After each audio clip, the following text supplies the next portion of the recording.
Hello, and welcome to another art stream. I'm going to be working on just, same as on Tuesday, but just possibly a little bit longer, I hope. So,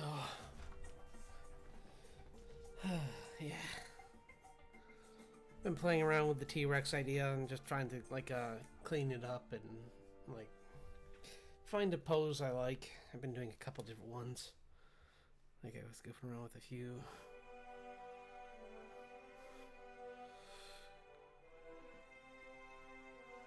So far, this is the one I like. So, we'll do this. Hello!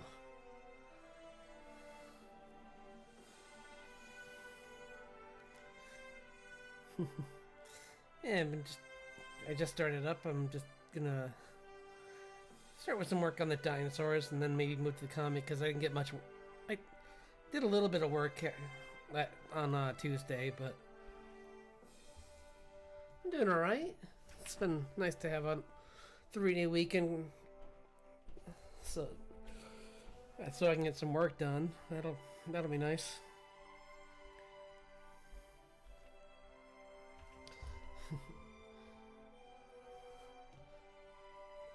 Yeah, I'm gonna work on some stuff for the channel and for the Twitch channel as well, because like there's I guess next month is like September or something it's called, so maybe I'll do something with that. I haven't decided,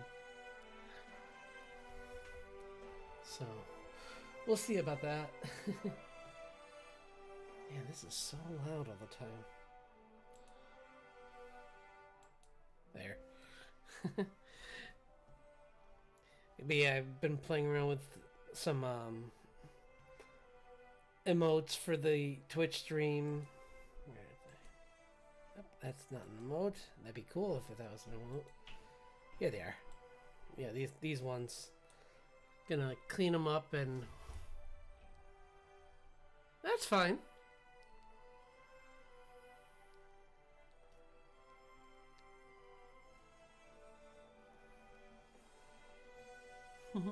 Hey, Nix.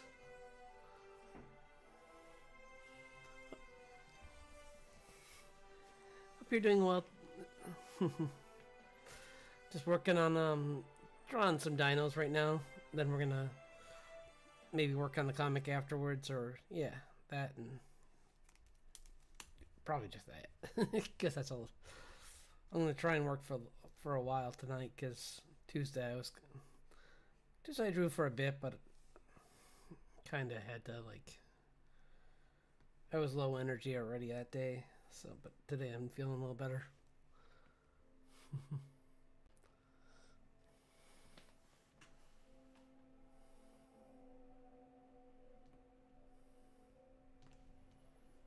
But hang on.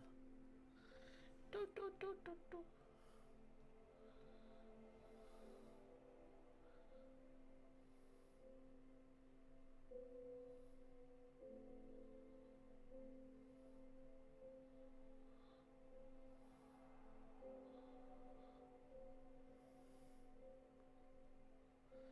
Oh, I was gonna try and make some more progress on that this weekend because I was distracted over the week, so I couldn't really get any major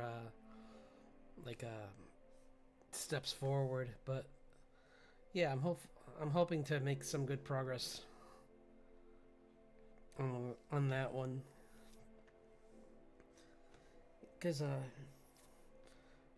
I mean, there's still a lot to do. Like, I still have to get the wings to work, the arms to work. Although the arms, I don't know if I'm going to do much with it first, so that's probably not as big of a concern. Because for the arms, I just...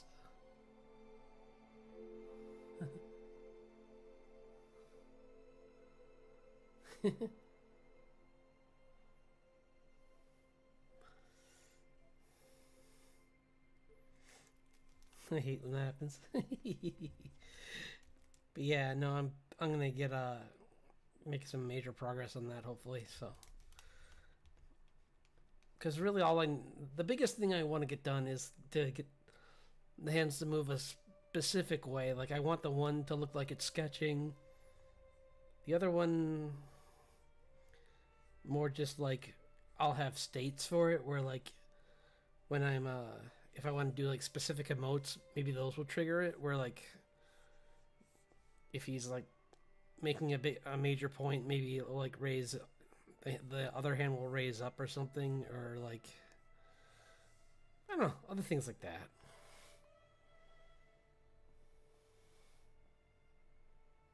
Oh, so Shauna or Charlene maybe.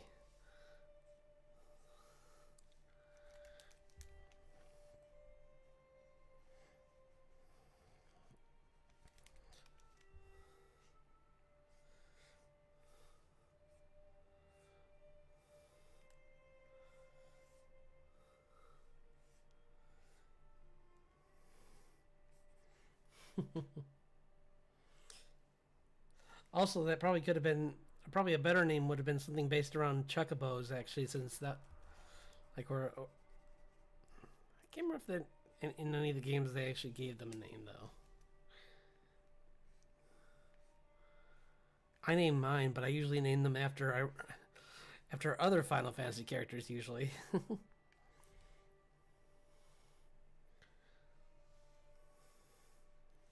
So I had like a Chocobo named Orin or Cecil. And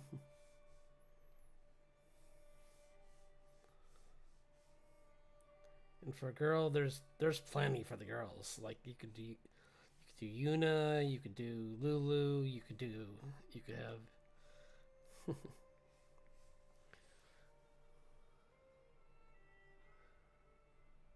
Oh, good. I'm glad you liked it. Yeah, no, it has really nice music, and it's like it. Even though it's some of the um some of the facts are outdated, it's at least it's trying to have facts, because the newer ones are kind of just like, no thanks.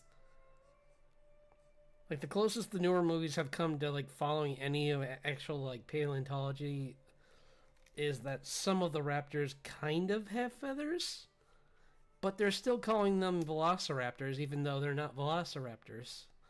So,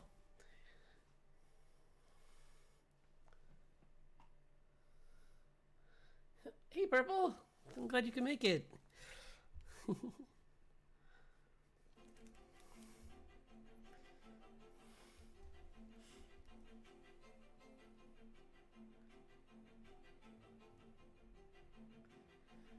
Yeah, the Indominus Rex, yeah. Sponsored by Sony, Pixar, Verizon, and every other company that doesn't understand that an invisible dinosaur is a bad investment. It's like, guys, you can just make an enclosure and say the dinosaur is in there and not spend trillions of dollars making a dinosaur. I just saved you trillions of dollars. Money, please.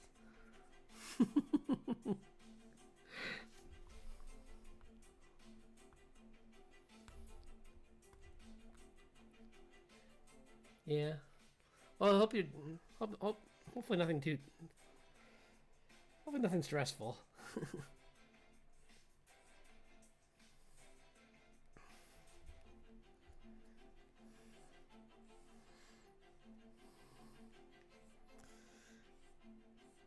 But yeah, I did. I had an early. I only streamed on Tuesdays because I wasn't sure what was happening over the week. There was some plans that might have happened, but then I started to get. I was really stressed out on Wednesday, so it worked out that I that I had to stream on Tuesday.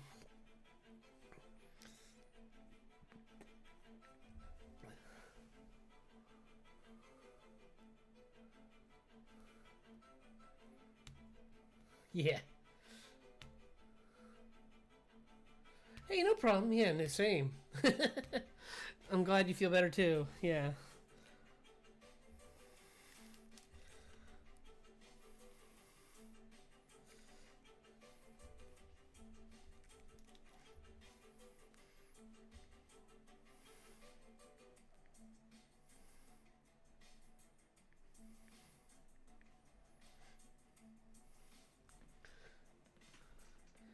Hello! Thanks for the lurk!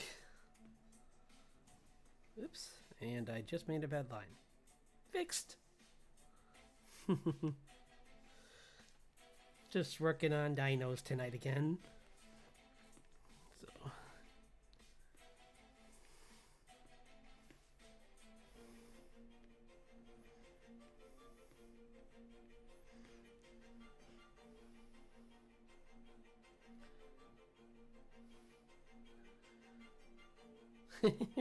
Gosh. All games, I think games I'll never play. Yeah.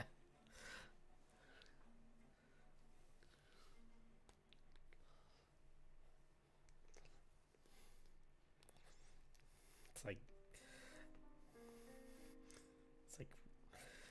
Genshin Impact, this, that, and this. Although Genshin, at least, I understand the following for that.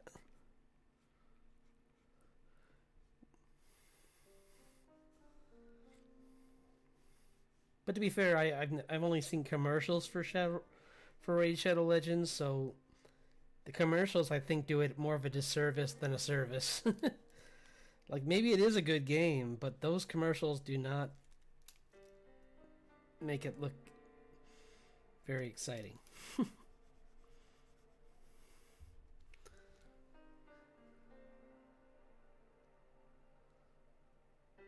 Yeah, totally.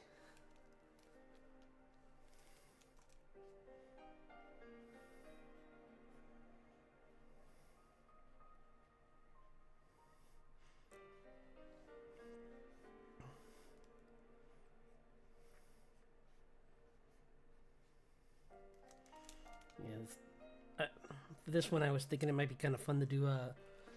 Since since Tyrannosaurus Rex. Oh, I mean, we found this out a while ago. They are like family oriented. Like they have a pack, or like a family unit, I should say, not a pack. So I figured it would be kind of fun to draw like this mother T-Rex with all the young little ones. I was gonna make it a page like a splash page for the comic, like showing showing that unseelie elf messing with them and her like protecting them. But I thought I can do that later in the comic instead of. I'd rather just have some fun with this and.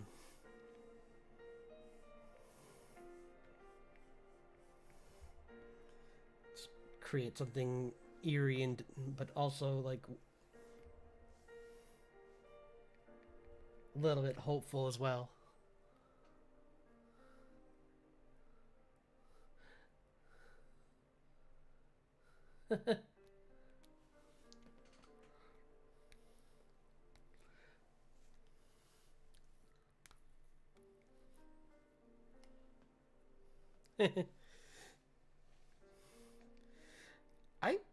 I played a little bit of that.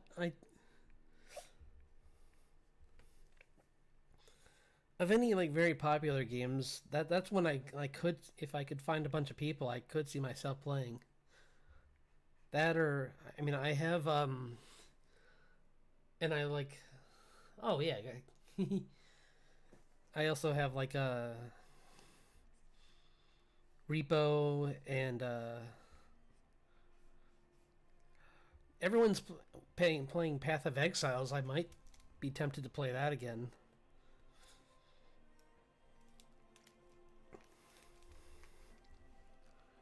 You can watch me bang my head on the keyboard a bunch as I get smashed again and again by the same bosses. Although I was doing pretty good I got pretty far even. A friend of mine let me in her her clan. So, have you seen Shin Godzilla? That was a really good movie.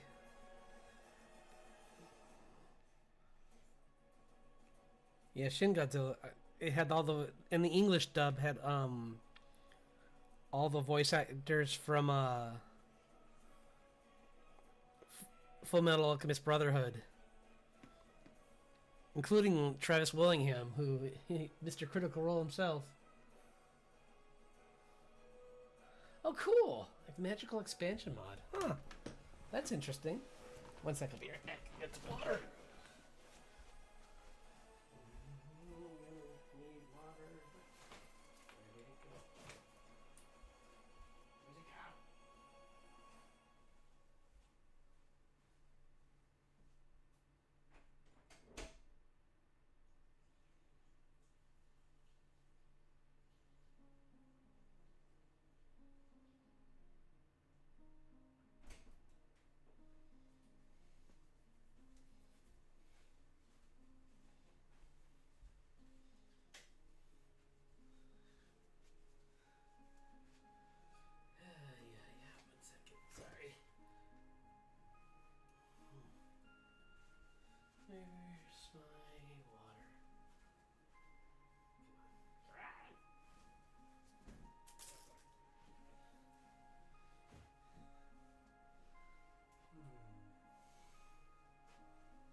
Need hydration.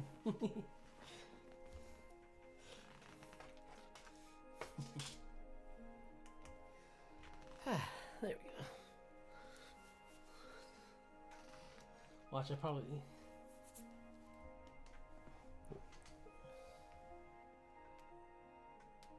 Yeah, I'll find it later. Yeah, he left us. That's not what I'm gonna do.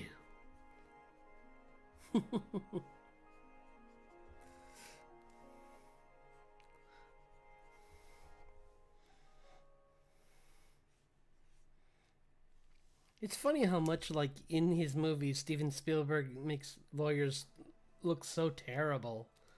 And it's like, when ironically, they're the ones that are, like, defending his properties, so it's really wild that he's just calling them, like, parasites. It's like, buddy, they're keeping you people from ripping off your movies. Maybe be nicer to them.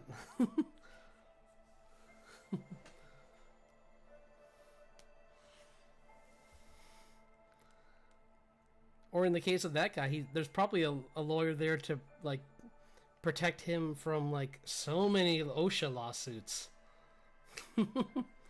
Like, everything about that place is not OSHA approved.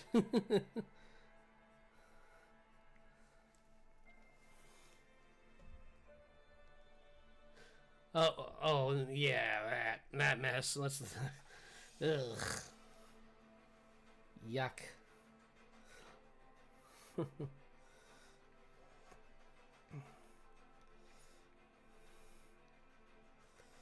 I heard about all that. I don't know all the facts though, so I'm not quite sure what's really happening with that, other than, like,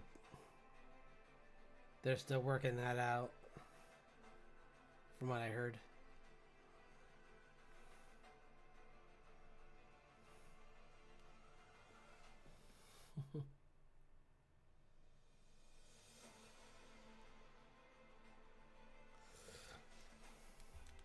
Hmm.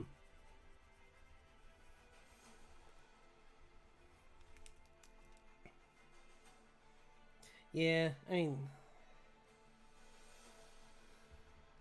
I'm not sure what's happening yet. Usually with like these things that are based around trials, I like to. I know that there's definitely like probably some hard facts or like what feels like hard facts, but I like to wait just to see everything that's happening because even with the facts, you don't know what's gonna happen. So.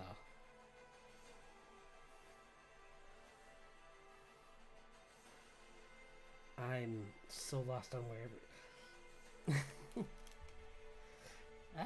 Where is?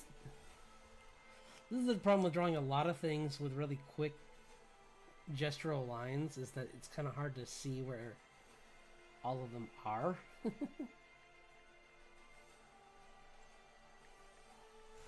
There they are. Okay. Oh, yeah.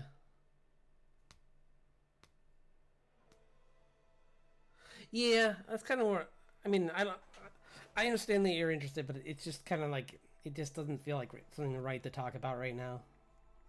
I totally understand why you feel the way you do, but it just if it's okay, can we let's just not talk about that.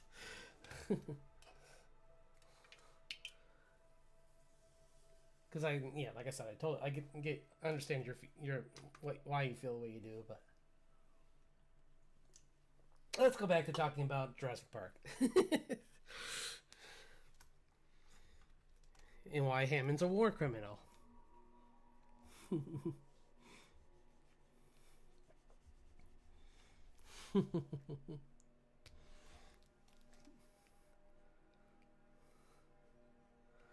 Or better question, why does the director of the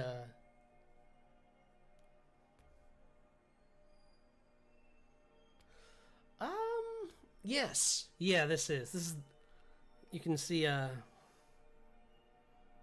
oops. No, that's not it. But yeah, the answer is yes.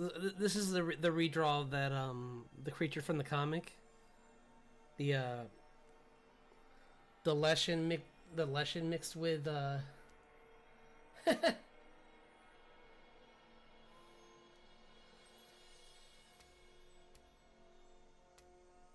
oh.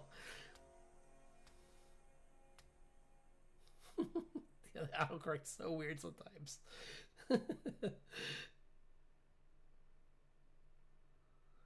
Oh no, it's not even like it's not so much an improvement. It's just another drawing of it because it's a character from the comic. You know, it's like I have plenty of drawings of like June, the main characters, and some of the humans, and this is a creature that's a character too. So I want to make sure that I draw it a couple times just to get good at it. So that's really all. It's more just to like show it in different kind of settings and moods. Cause yeah, no, I like that drawing. Cause it showed the first time that June meets that creature. Let's see if I can find it again. I think. Oh, here it is. Yeah. Yeah.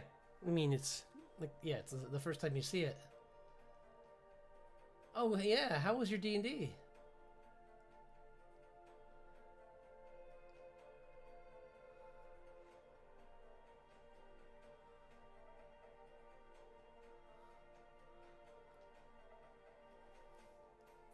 What? No, this is the mother.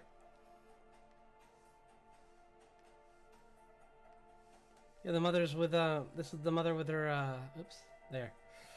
Let's get this over here so I can use them as reference. She just has a couple different little ones to watch.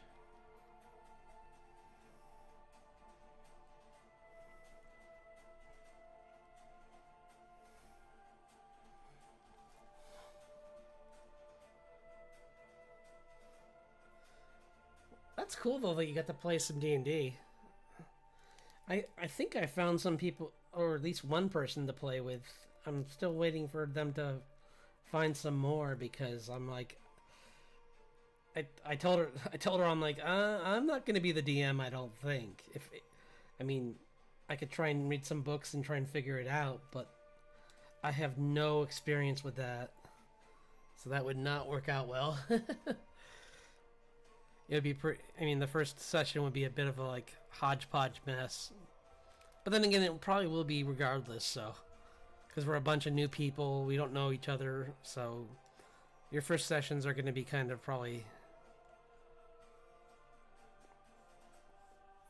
a little awkward as you're trying to figure out your character along with theirs.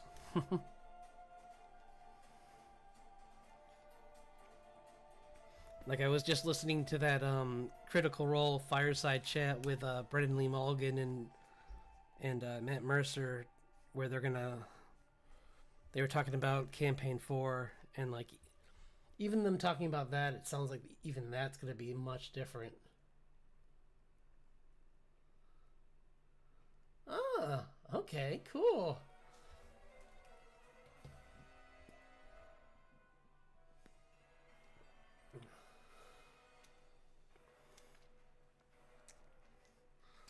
Hopefully there's no Joffrey in your party.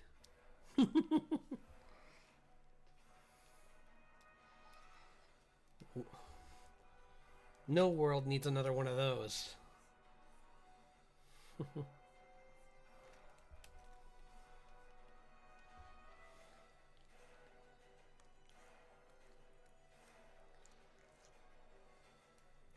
Cause that's fun. That's funny because the campaign for the for Critical Role, it sounds like that's gonna be predominantly orcs.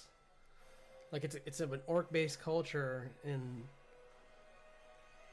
there might be other like races there, but they'll be in like the minority kind of. So it'll be kind of cool to see like a setting totally based around orc cultures, various orc cultures, because this is D&D where they actually do that. So, but even with dwarves, there's a lot of different things you can do with their cultures. Like you can have different like yeah, different types, and yeah, they can follow different gods.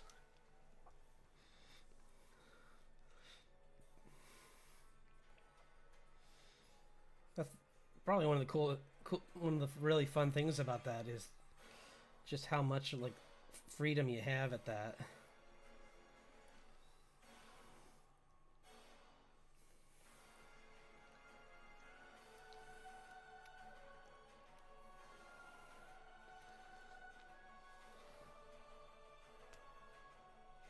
I would love to I think I've said this, but I would really that one drawing I did I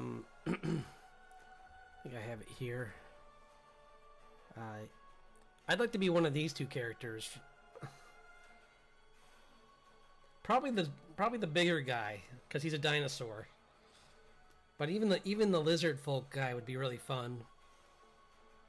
Because the dinosaur guy is a mixed class of a barbarian and a fighter. So mostly fighter with some barbarian. So he can hit really hard and hit a lot. Essentially, I was just trying to make a dragoon.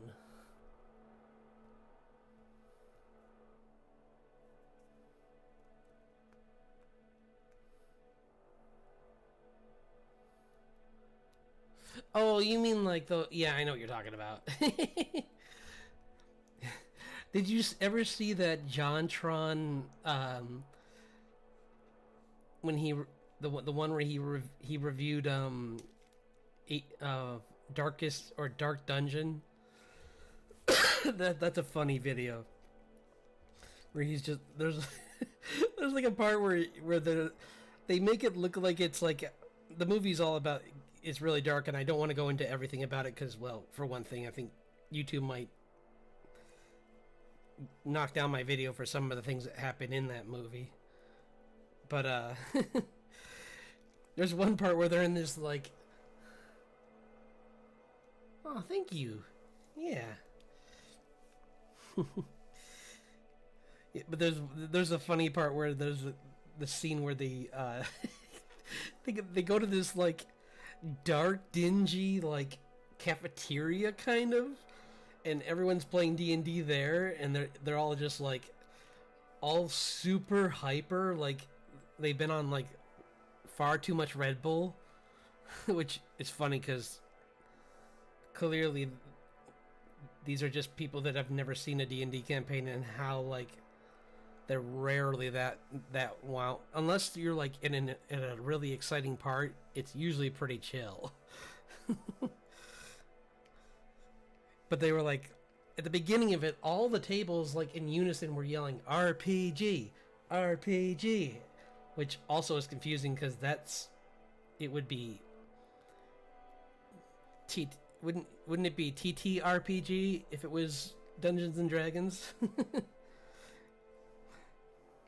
But anyway, like JonTron just like he just takes out this like toy like grenade launcher and is like, yeah, RPG.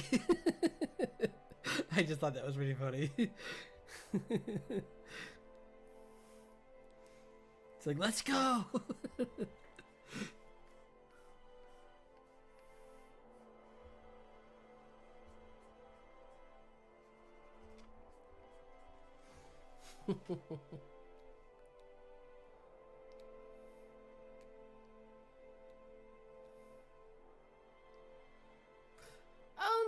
Yeah, or it's really just like, yeah.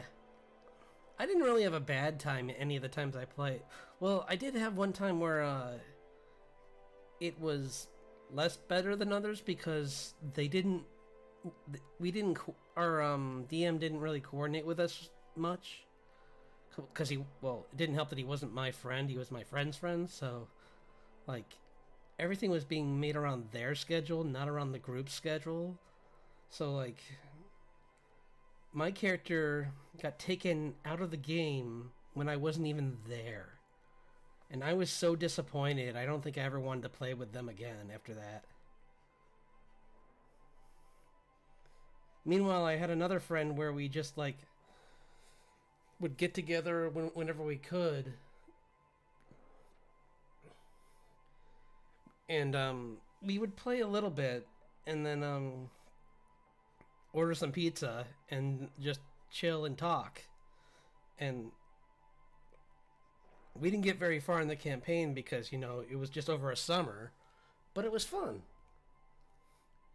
Like, we still met, like, once a week, and we still managed to get, like, some of the story down. Like,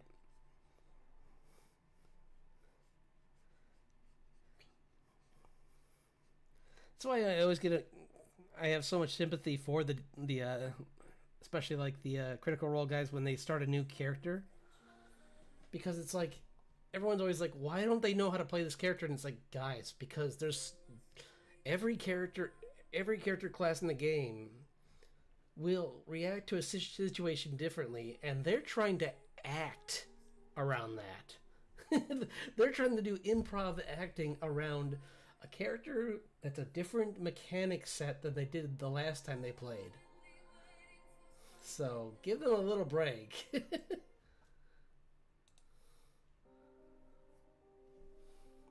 It's kind of like how some people are like, how are Let's Players so bad at video games while they're talking? And it's like, you just answered your own question. They're talking to you.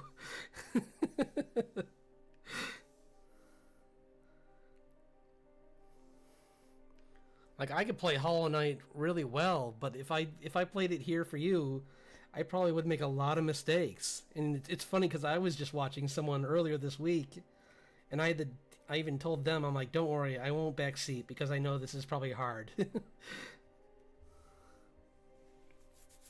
Like, it's so much different when you have to, like, do it around, like, an audience, so...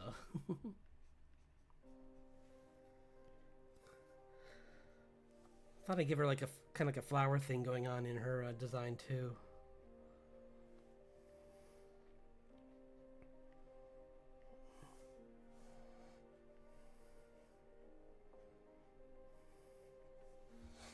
Might be kind of cool to add that in.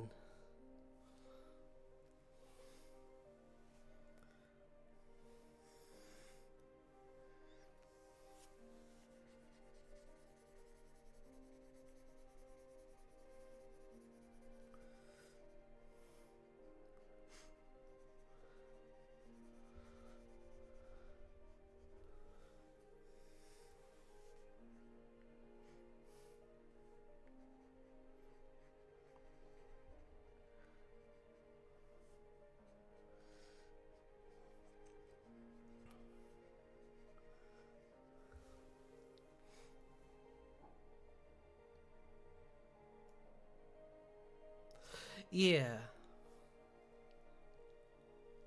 definitely.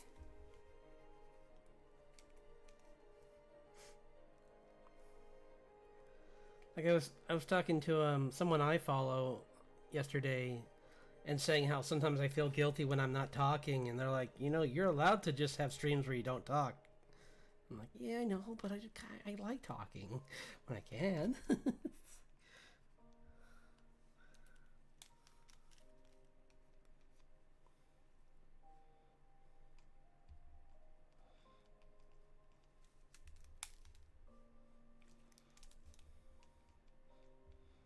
Usually with me, it's if I get quiet, it's mostly because I'm concentrating.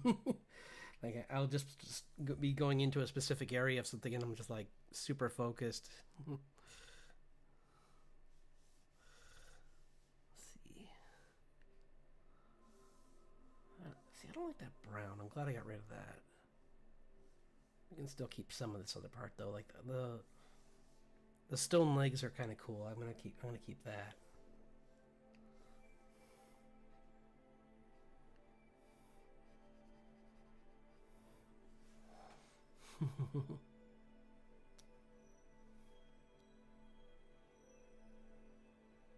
Oh, totally, yeah. I've seen plenty of people where like and sometimes I like it. Sometimes I'm just like I get so lost in the conversation that I'm just like I'm having so much fun just talking to all of you and just like about like whatever we're drawing or like whatever we've watched this week, and it's nice to do that. But it's also nice to make some progress.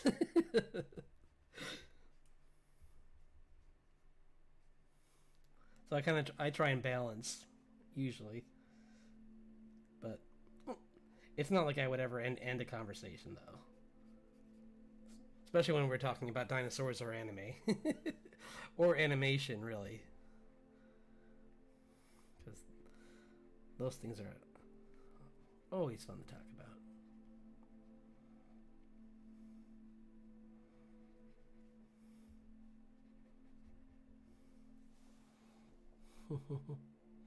Oh yeah, and have a great. Yeah, thanks for dropping by. I really appreciate it.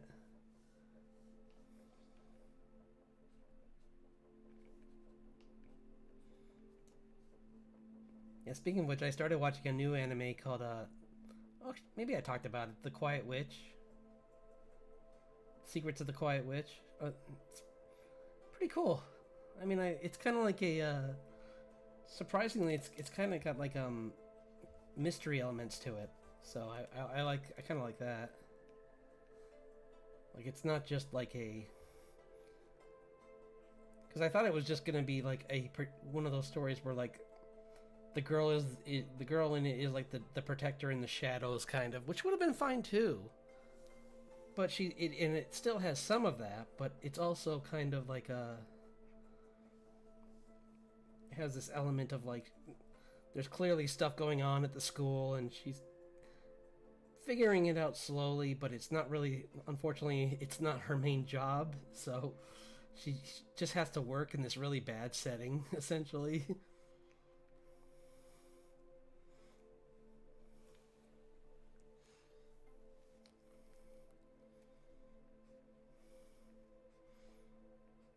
I'm still I'm excited to see what like some of the shows coming out in the fall. I think One Punch comes back, and I'm really excited to see more of Gara.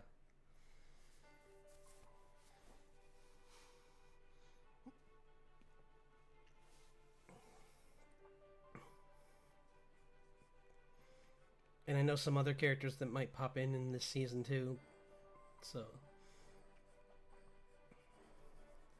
should be interesting.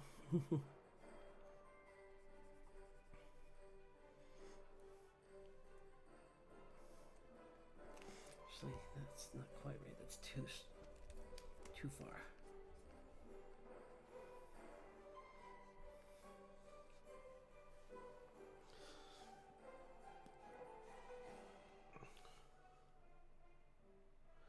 I hope it's better. I hope that they I understand why you're dubious. The words dubious, because they kind of struggled last season with the animation. But I'm hoping that the time that they've had since that last season, they've adapted to drawing it. Because it wasn't like it was really bad. It just wasn't as good as the first season, or as good as Mob Psycho. So if they can get closer to that, I'd be more interested. I'd be even more excited than it. Honestly, I'd be more excited even than if, like, with them improving than in whatever the story arc's gonna be. Because, like, it would be just nice to see them, like, just get the character more.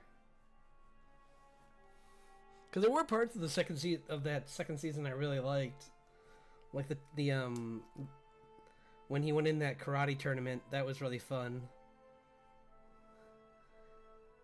Where he kept just holding his wig so that it wouldn't come off, and that was the only threat he had. Like no one could possibly hurt him, but he was so scared to get that wig knocked off.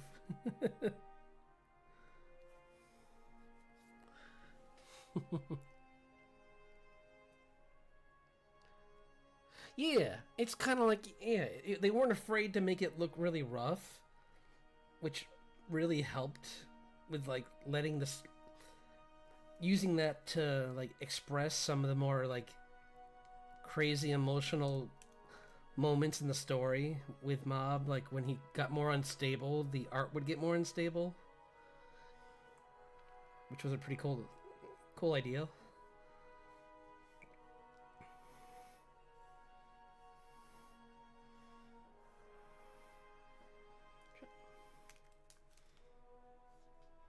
So yeah, I'm hoping that they're more.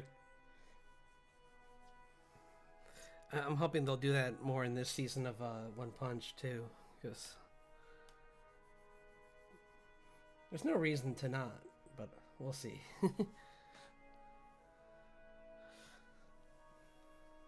I need to catch up on Mob anyway. Like, I'm behind on that one.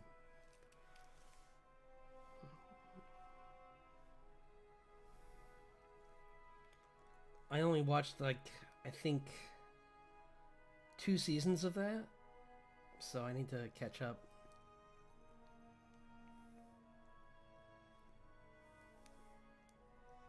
I'm trying to think what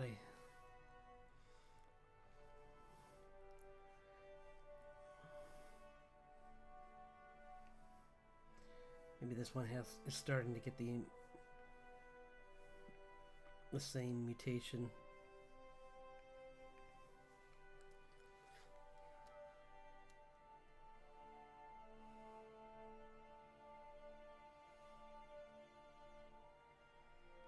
Huh. No, I didn't. Cool.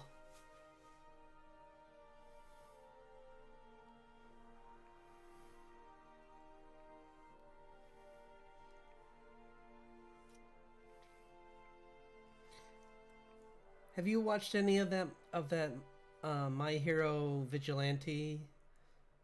Because I heard about it, I just couldn't get into it yet. I might give it a try in the future, but I'm still not really, like, that. It's not that it looks bad, it just doesn't look like my kind of show at the moment.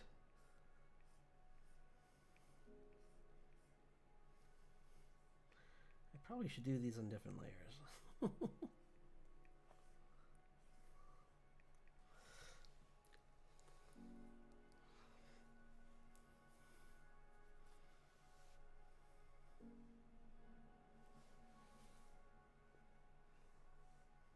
think I'm like shorter antlers.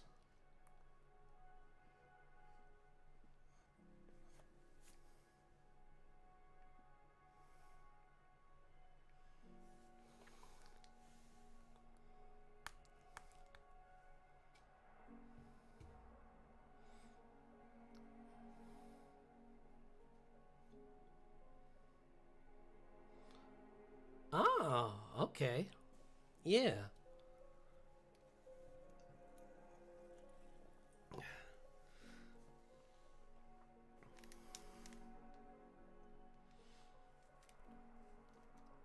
one isekai I'm kind of I'm waiting for is I want to see more of Ascension of a Bookworm, because I really liked the story in that. It was kind of, I think I liked it because it was one of the first isekais I saw where the main character wasn't perfect, and in fact in the story was written to be flawed on purpose, like she's just critically ill all the time. So I thought that was a really well written ideal for like an isekai, because usually everyone's like Kirito, where they're like unbeatable god mode all the time. Well, I mean, there are exceptions, obviously, but the majority of them are like that. But I think they finally started to realize they can't do that anymore, and a lot of them are kind of stepping away from that.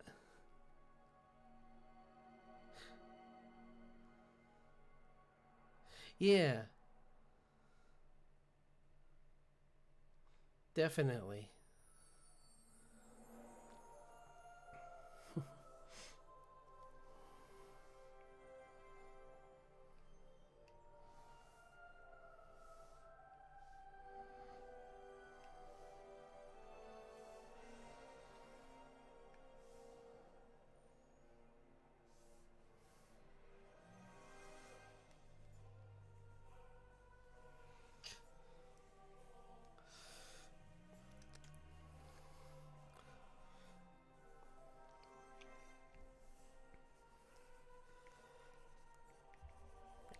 That's a cool brush. This is perfect for this.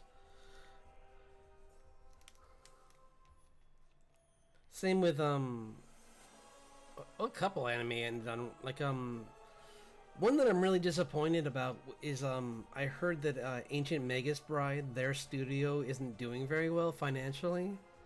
So I'm worried that that story is going to be either just dropped, or, well, I'm hoping that it just gets delayed, if what I heard is true.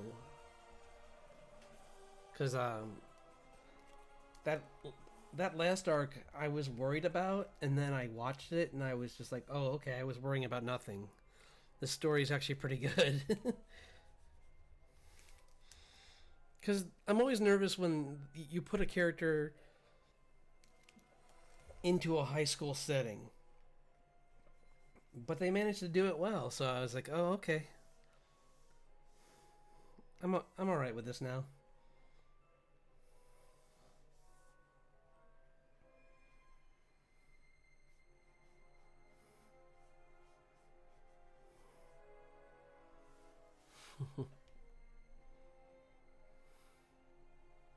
I hope, yeah. See, with that one, I hope it doesn't have the same thing happen to it that, I mean, honestly, I would just like to see the story continue. It would be a shame to lose some of the production value, but it would be a bigger shame to see the story end. So, yeah, because I really like all the characters. I love the fact that, because also that show has like a lot about like fairy folklore in it, so I get excited about all that stuff when I see it in there, because it's cool to see like some of the different cultures of thrown in there too. Like they had a oh, I forget what it's called, a Nixie. Yeah, they had a Nixie show up in that show, which is a I believe that's the Russian version of a Kelpie.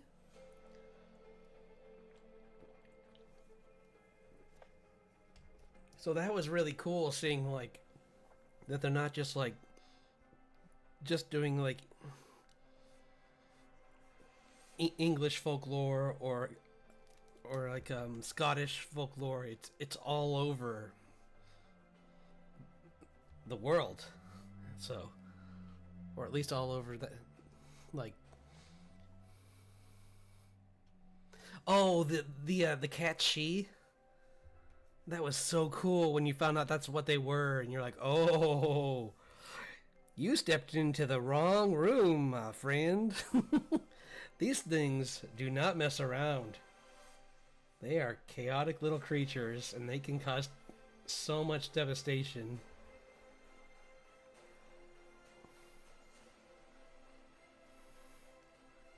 It's funny because thanks to Final Fantasy VII, though, I used to think that it was they were I used to think it was Kate Sith, but then I saw a phonetic thing that said it's pretty much like Banshee but with cat.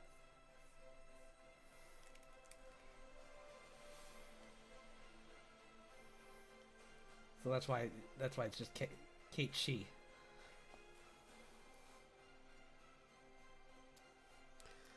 And the animation of them transforming was so cool. I want one. No, I don't. Actually, no, I don't. They're really scary. I'd want to be friends with one, but I don't want to have one all the time. Or even the cats in the first season were really cool. Like the Lord of the Cats. That was such a cool story. That was a dark story, but it was really cool.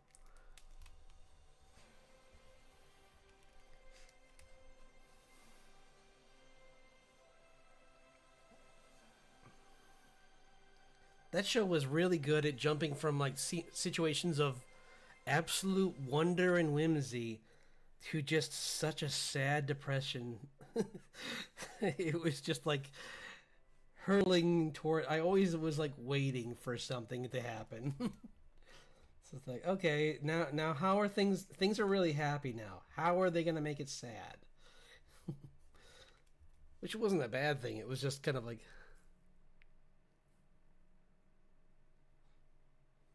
Well, yeah, it's not even. I think it's also that localization back in the '90s wasn't great. Like late '80s, early '90s localization, we were still working things out over here, so it was a bit of a mess. Like if you remember, Yu Yu Hakusho or like any of those shows from that era, like it was a bit of a hodgepodge. Or like, cause like we had that weird thing with like G Kids, where everything had to be put under that banner, and what a banner that was. It's like, hey, let's make it so Sanji can't smoke, he just has lollipops. And I'm like, but that's the point of his that's a character trait.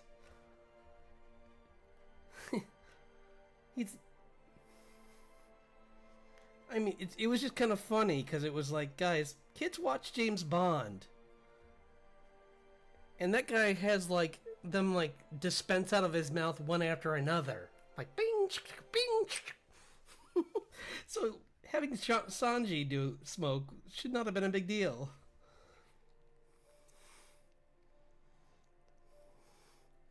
And that's coming from someone that takes smoking in general very seriously and doesn't ever want to be near it. But like when I see a character that has a specific type of archetype and it makes sense for that character, I'm like, okay, you can use it for this.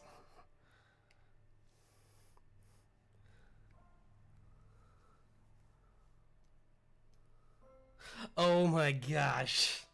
That was the most embarrassing one too, yeah. It's like, guys, come on.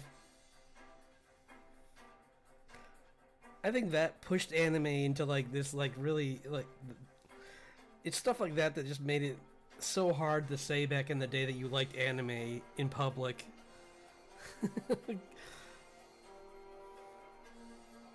Like thank goodness Disney got the rights to well, thank goodness Brad Bird was at Disney at the time that they got the rights, because if anyone else had done it, they probably would have messed those up too, like they did with the early ones.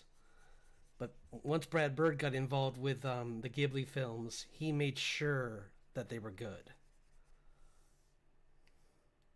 Like he because if you remember, Miyazaki sent a sword. He sent a katana with I believe it was with Princess Mononoke, and he said no cuts.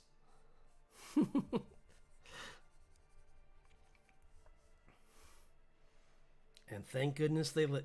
And I think by then Brad Bird was involved anyway, so he's like, yeah, of course. Like he, say what you will about that guy, he definitely loves everything Ghibli makes. Like he's a huge fan. Because once he got involved, it was like every Ghibli film was instantly being adapted, and they actually got good voice. They got they actually got actors, but I was surprised because usually when you get actors, they're not a good choice. But he found actors who could do voice acting, which was I was happy to see. Like some of them did a better job than others, but I don't think I've seen anyone that's really been bad. Like some have more presence than others. But I'd say that overall they're all like I can't think of any that were really disappointing. Especially because you got Keith David as the forest god for the Boar clan. That was so awesome. He did so good.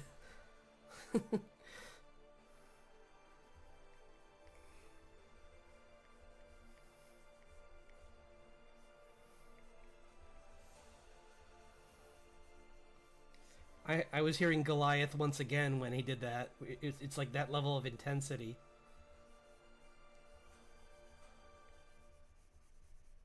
You can tell he has fun with voice acting, though.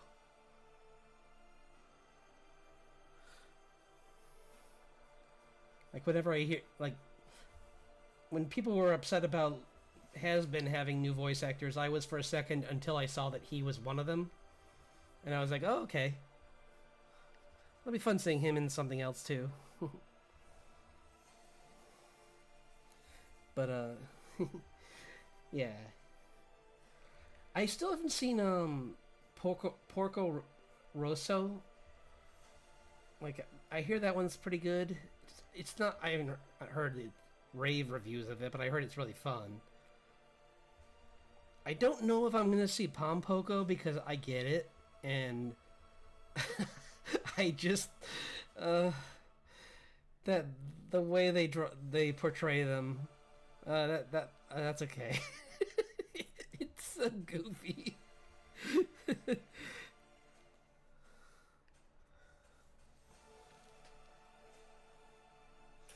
But, I mean, it's still a good movie, obviously, but it's just, like, it's just...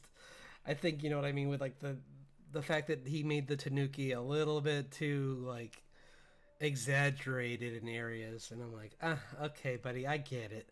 I know this is part of their folklore, but come on, man.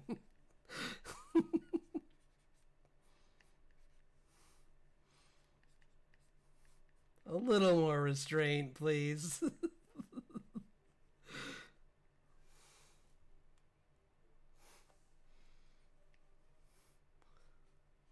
But I have the, I still need to read that. I have the, Nausicaa Valley of the Wind book, and it's really good. Like, he had to leave so much out of that movie, because he just did not have time.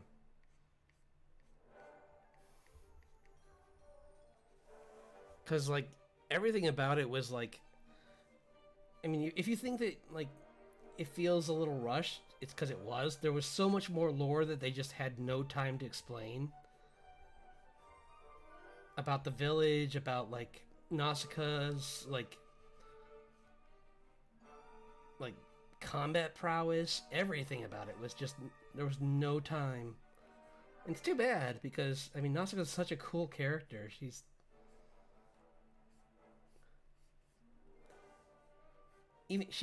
I'd say she's way tougher than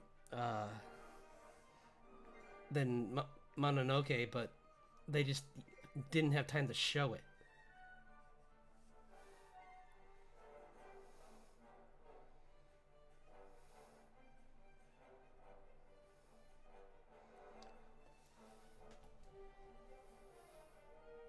Oh, the ancient tech that they used, that dissolving giant, that was creepy. Yeah, that thing was unsettling. I could see why as a kid that would really scare you.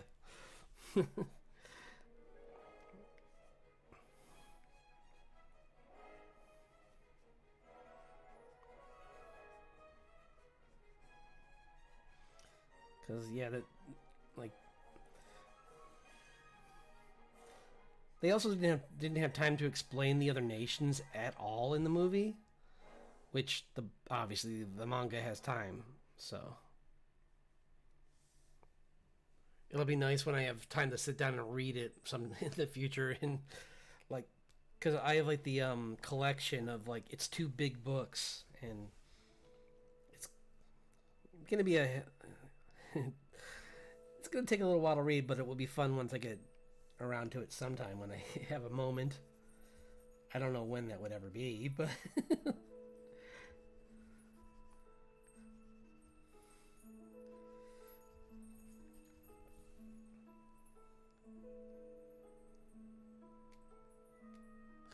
yeah. I'm trying to think what. Because trying to think, I was like a teenager when I started. And even then, things like Akira definitely unnerved me a lot. Like, because I had not seen an animated movie like that ever, and all this, I was used to like the scariest thing I ever saw before that was usually stop motion. So when I saw like someone make an animated movie that was that scary and was just and dealt with like really dark like all those dark issues and like the good guys and the bad guy, the line between the good and the bad is very like blurred in that movie at times. So and one of the main characters you're following is pretty much the bad guy. I was just like, wait, what? I am not used to this.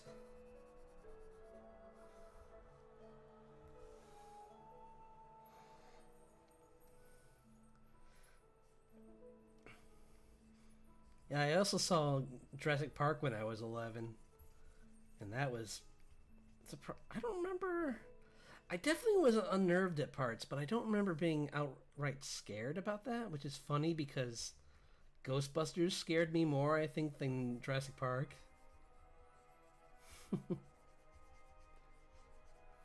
But I think I was a little younger when Ghostbusters came out. Yeah, I believe I was.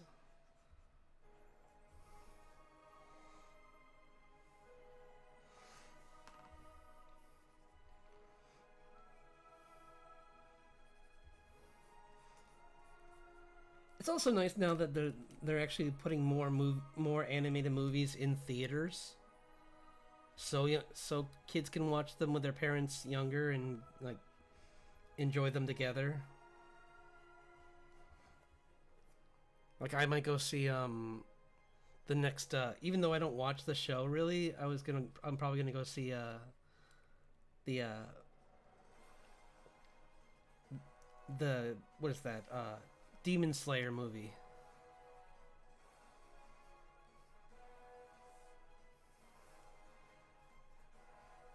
Because because my niece likes it, so I'll probably go see it with her.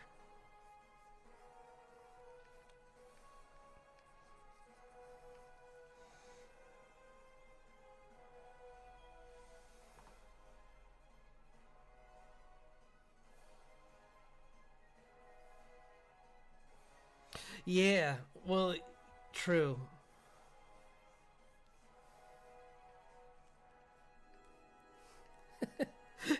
I say that, and then I think of one of the first yeah, probably the first episode of Demon Slayers where his family is horribly butchered, and I'm like, well, I mean, sometimes there's a good reason to be cautious. Or when I also was thinking of the moment in that anime where his sister just like punts that demon's head off, and you're like, oh, okay. She pretty strong. I was not ready for that. Because you're so used to the main character being the one to be the protector, and she's just like, get away from my brother. Bam.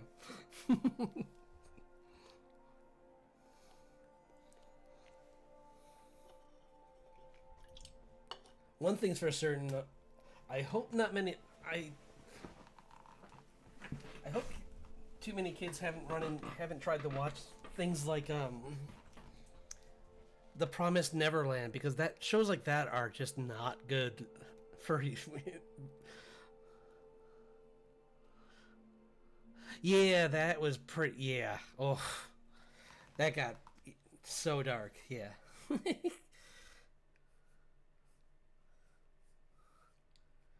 You know, unfortunately, I saw that like I think I was just like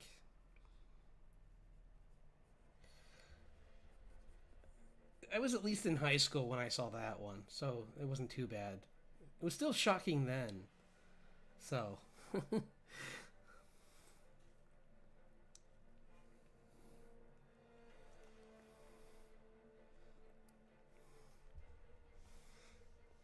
I can't imagine watching that younger. That would be so scary. Like that, even that first monster, the turtle thing, would be so creepy to watch when you're young. It's like a proto version of Envy, without any of the humor. Because at least Envy can be funny sometimes, so it kind of diffuses some of the situations. Well, some of them. Until you keep remembering what Envy did, and then you're like, oh, right, never mind. No matter what you say, you're just evil incarnate.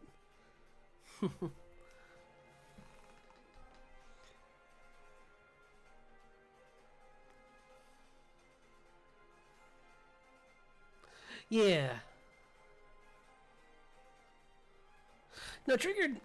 Yeah, Trigger's got a lot of has a good reputation. So I think when they get behind something, people will listen to them.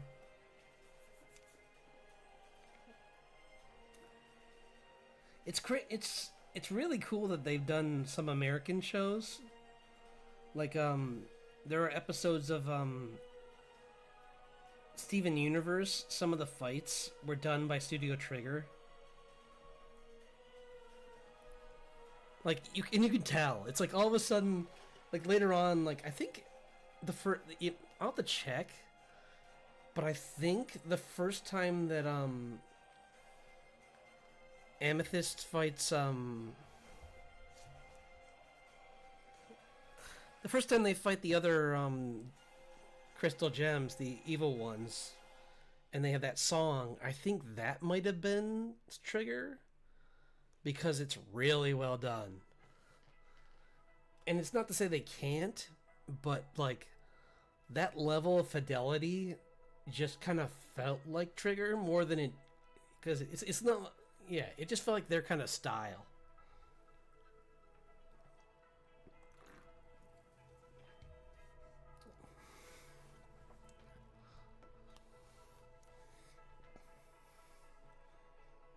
And I've seen some of Panting and Stalking. It's pretty funny.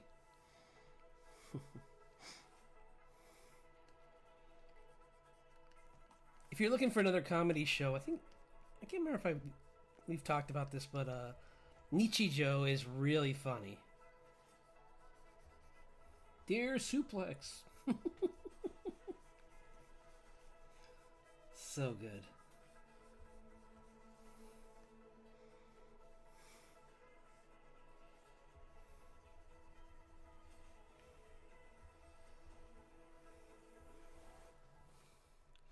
Like everything about that anime is just so much fun. Where they were just like, I hear there's a another one that's about that's kind of like what if Nichijou but with boys instead of girls. and I kind of want to find it just for more of that humor, because they're really funny, and I love that part. One of my favorite clips still has to be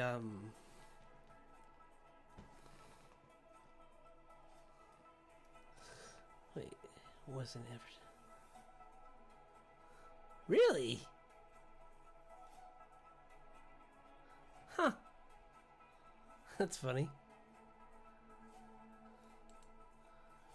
Oh, yeah. Stupid things cutting off your text. Let me go back to here.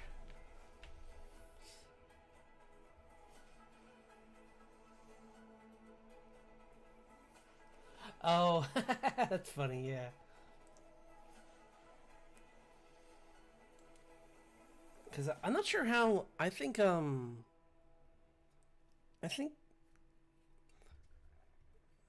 think maybe they just wanted to help Rebecca Sugar because I can't remember, but I think it was just because she was trying to do something different, and they kind of saw her as a a small studio, and they felt like they could help.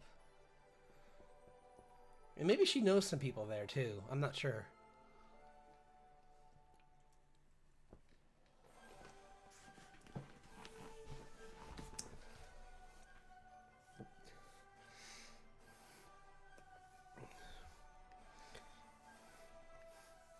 Steven Universe is one of those shows where I kind of like. I liked it. I kind of felt like Future kind of tonally kind of shifted, and I know what they were trying to do, but it just didn't quite end the way I thought it would.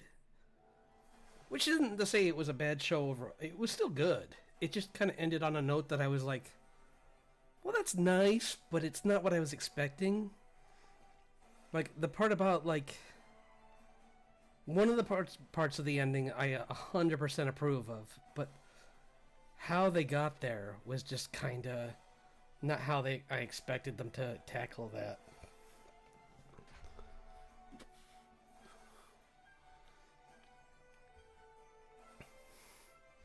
I don't want to get too, like, spoilery, but in case someone who's watching this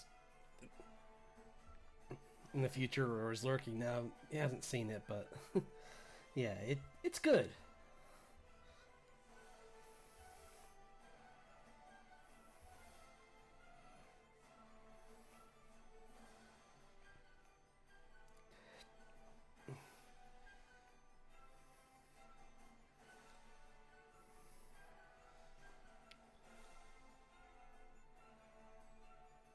Yeah. Oh. Yeah, that's true because like the studio was fighting them. So you're right. I should be grateful.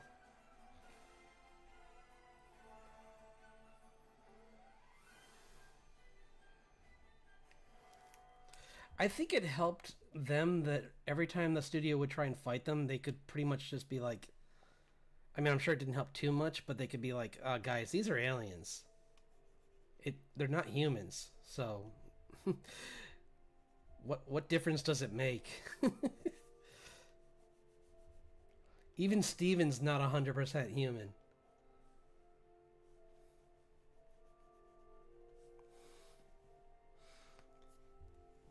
So like, yeah, I think, but that didn't help Gravity Falls either. So I guess that really doesn't matter. Still love that.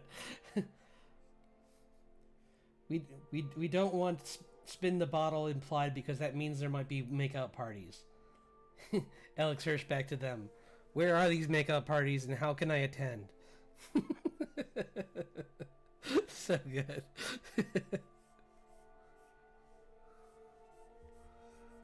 Yeah, you can still find that letter on that YouTube clip on you up where he's fighting with the standard and practices people at Disney. It's so funny.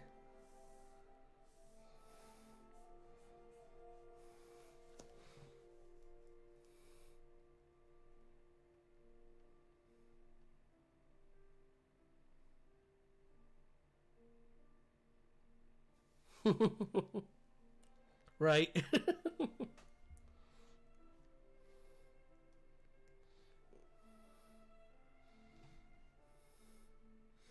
Well,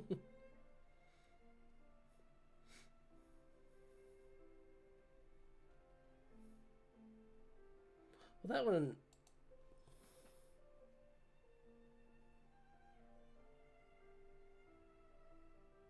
yeah.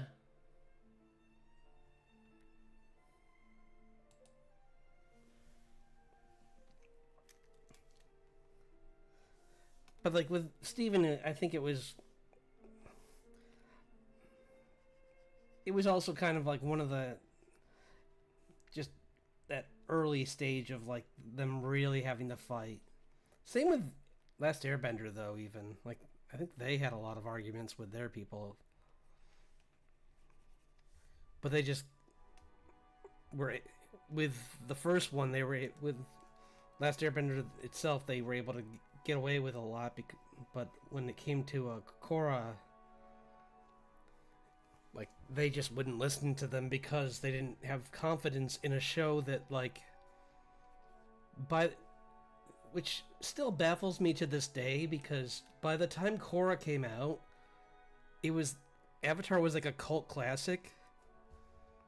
So I don't know what they were worried about. Like everyone wanted to watch it. So why would you just shoot yourself in the leg and make it so that it was like these like trial seasons? That was such a terrible idea, Nickelodeon. Why?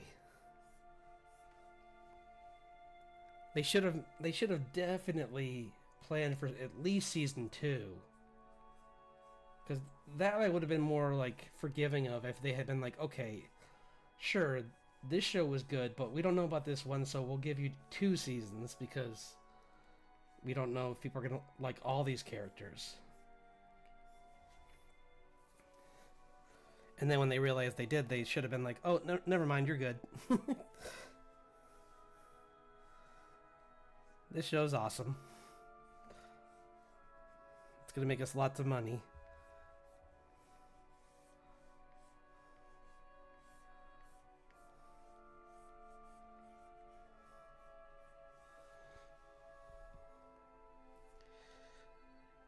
To the first season, yes.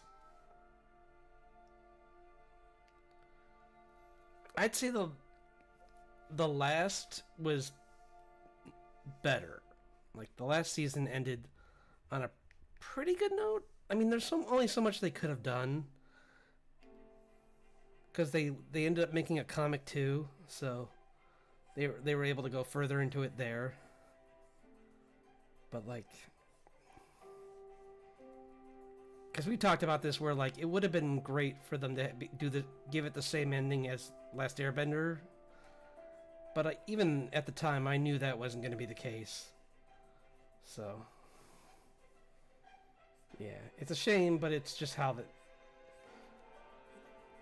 Between like not getting anything at all and at least getting that, I was glad to get at least that.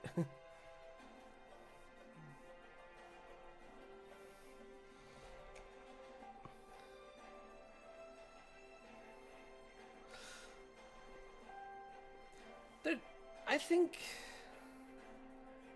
Kuvira was what bothered me about the final season because she didn't really. I think she was kind of a confusing last villain. I got what she was about, but I mean, it felt like the majority of what her conflict is with Korra could have been answered in like a sit-down dinner. She's one of those villains where it's like, just let me explain, and like no one lets her explain. And it's like, yeah.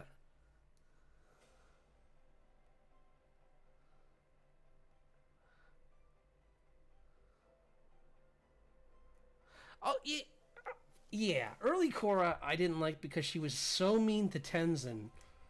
Because, and I understood what she was doing, or what they were trying to represent with her, of like, when you're an athlete and you're like told that you're the best, and suddenly you run into a brick wall and you can't do better, it definitely messes with your mind. and she was lashing out at him because it was easier than lashing out at herself and admitting that she's flawed. But it's annoying as someone watching it because Tenzin's being super patient and being like, I know this won't be easy for you. Earthbending wasn't easy for my dad. And she just kept being like, shut up! And it's like, girl, you're not helping your cause here. That's why I think the end of the second season was really good and the beginning of the third. Because, like, seeing her humbled at the end of the second season when she meets Rava. Oops, that's a spoiler. Sorry! Oh my gosh, I gotta stop. What's Rava? Don't look it up.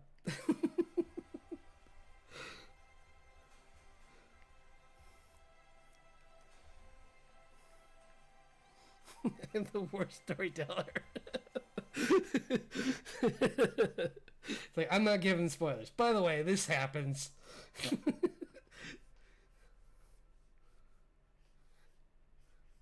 Vader's his father. Whoops. What?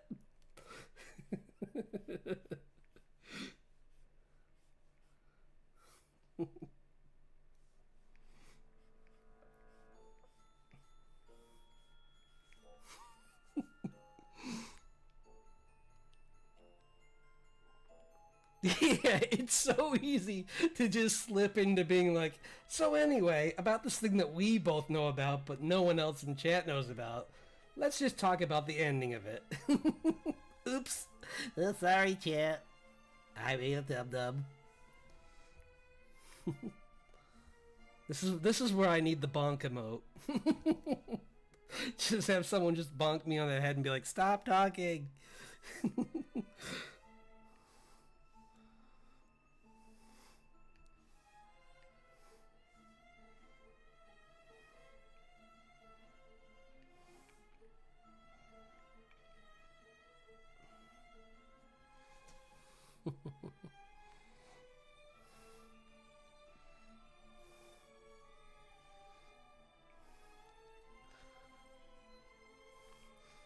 Oh, did I tell you I pretty much like went through all of Over the Garden Wall in like an afternoon? Because it's kind of something I do every fall. I go back and watch that show.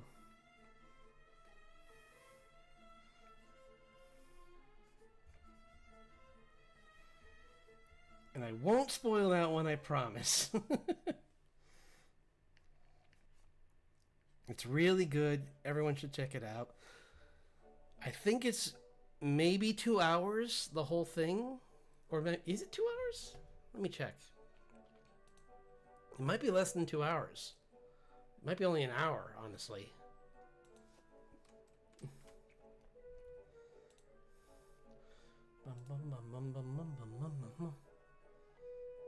Over the garden wall with me.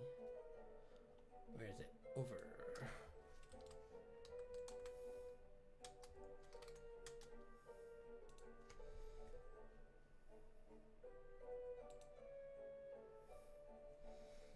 Let's see. There's 5 episodes, and they're each 23 minutes. So yeah, a little over an hour.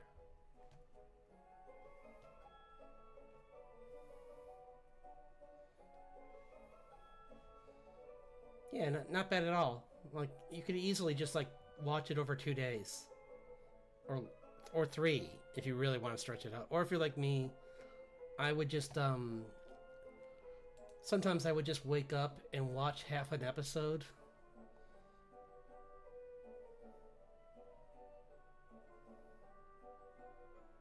Yeah, Stardust.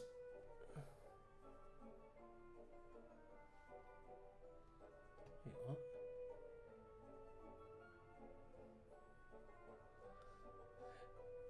See, Stardust, I think the one thing that was okay with that made me not like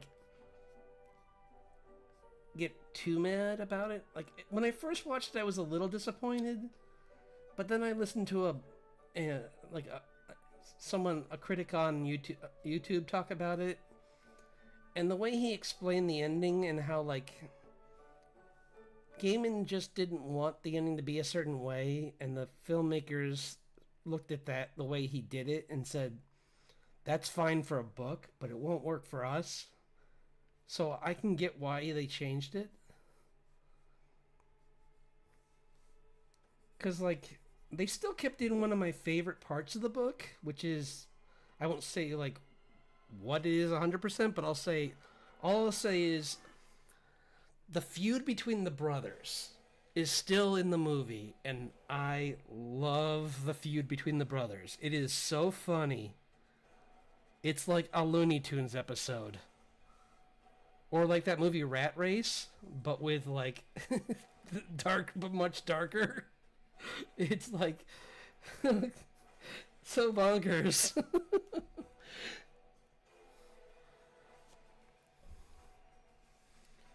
But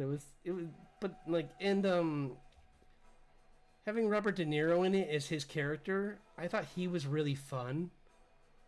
Because his character in the book was not important at all.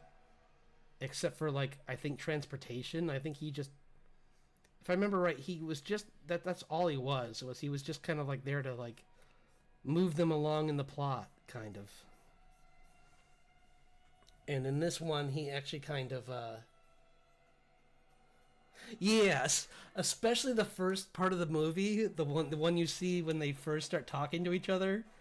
I think I wasn't embarrassed to say that I was like one of the only people laughing in the theater at that part, because I got it.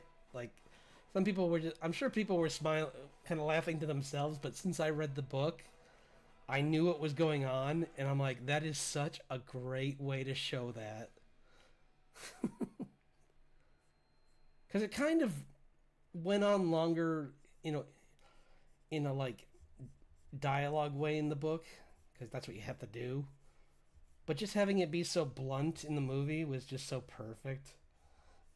I'm just like, that makes me chuckle.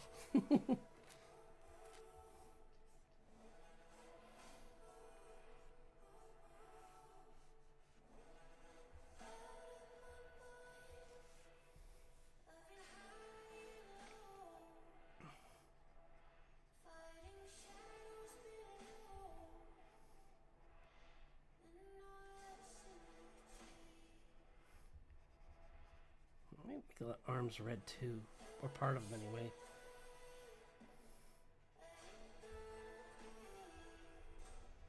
I think that looks better.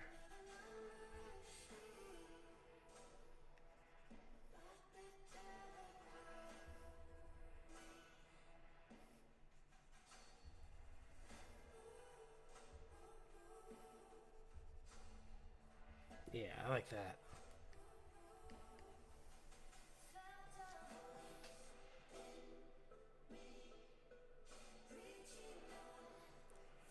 Plus, they got good actors to be the brother, the royal, like all the princes. Like they got good actors to play them all.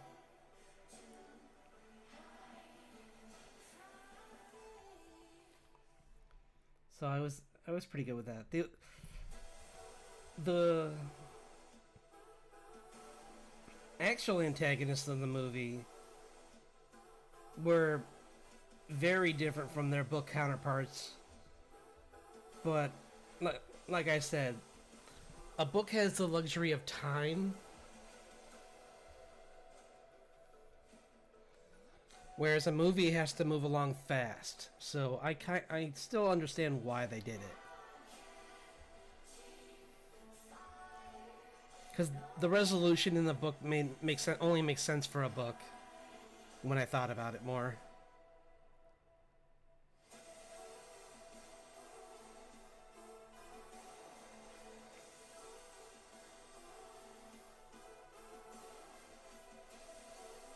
I mean, it's kind of like how Coraline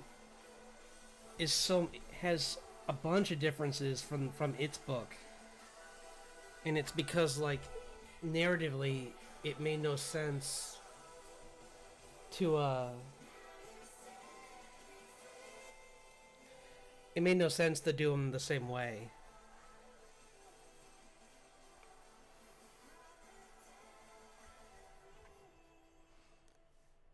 It is fun watching some people talk about that movie though, like or all any Neil Gaiman, but like I've been watching with Halloween season, watching like Coraline video essays is really fun too. Because I really that was a fun one.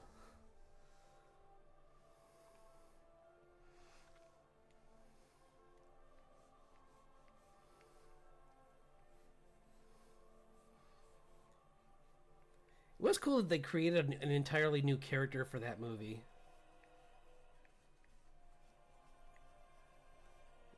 And if you see the cast, that's not a spoiler. That's just me telling you that a specific character is not in the book or in the comic, but he is in the movie.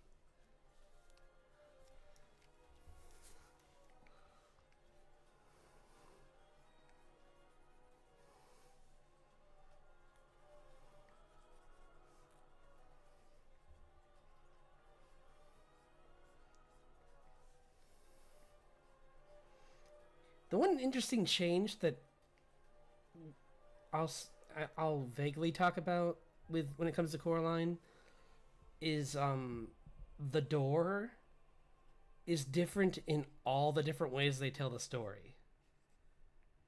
It's interesting how like when it was written versus when it was a comic versus when it's a film, that transition is different every time.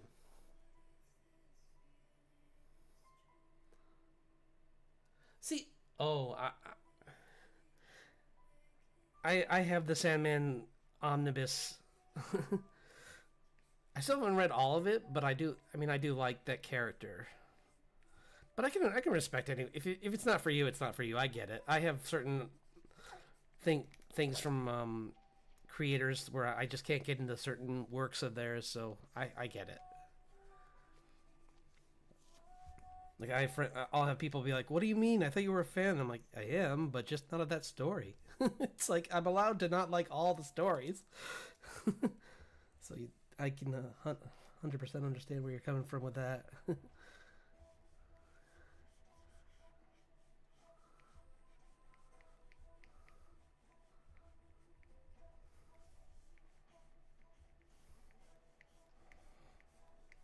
like,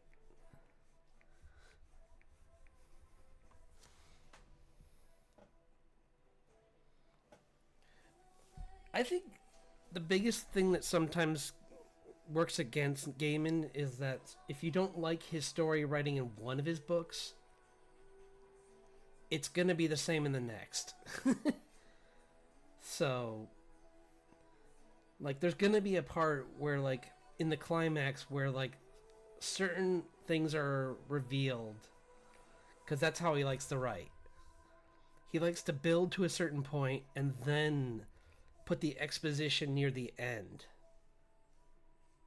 And if you don't like that, then I am like, maybe look at other authors because you're going to be seeing that a lot.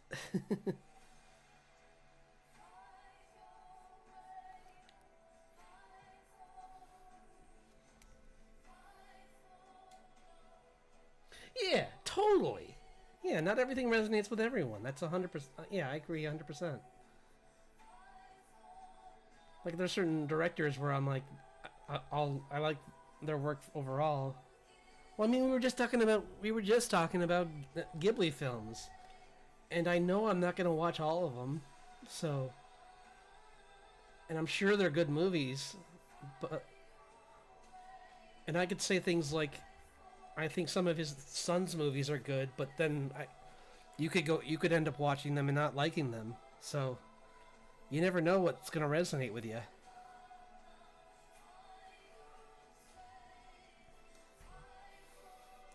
Plus, you have to be in the mood for certain movies.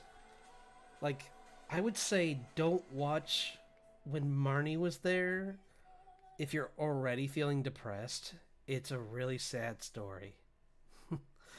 So I don't recommend it when you're having one of those days where you're in your house and it's raining outside and you're sad, because uh, it's a it's kind of not rough, but just it's not good when you're feeling vulnerable, like that level of raw. Like I would say the same thing about like a silent voice.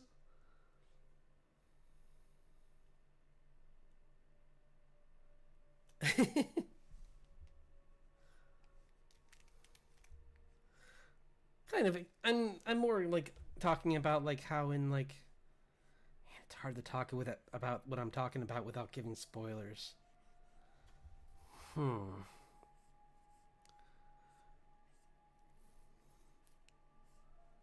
Well, like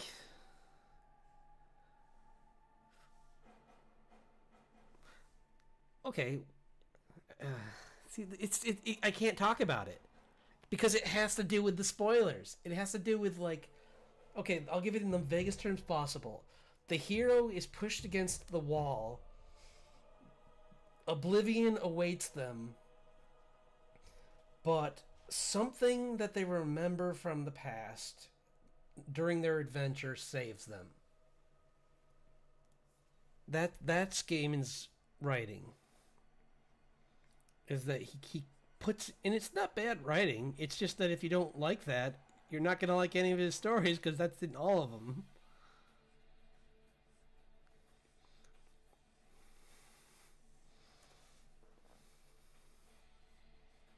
Except for, ironically, Sandman. I don't think it's in Sandman because I haven't read all of Sandman, but from what I've read of Sandman, Sandman's, I mean, his comic, so he wrote it differently than a book. So,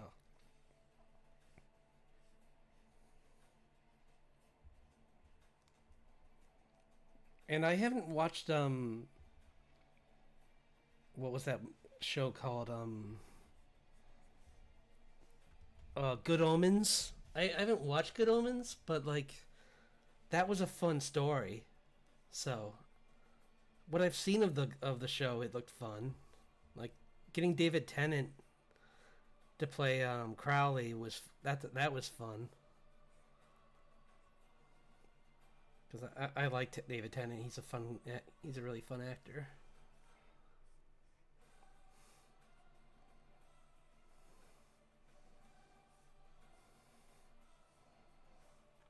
I mean, what he wants to be. He also plays very dramatic characters, like in Broadchurch,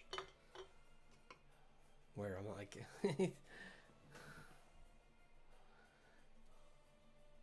yeah, Silent Voice is one of those ones where you're like, it's funny, because like I had someone ask me though, they're like, so I watched it, and everyone told me that I would like feel like totally like floored and would be bawling my eyes out, but I wasn't. Am I a bad person? And I'm like, no, you were just weren't in. You were just in a different mood.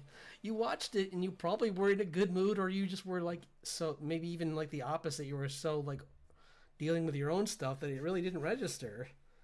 Like we all internalize things differently.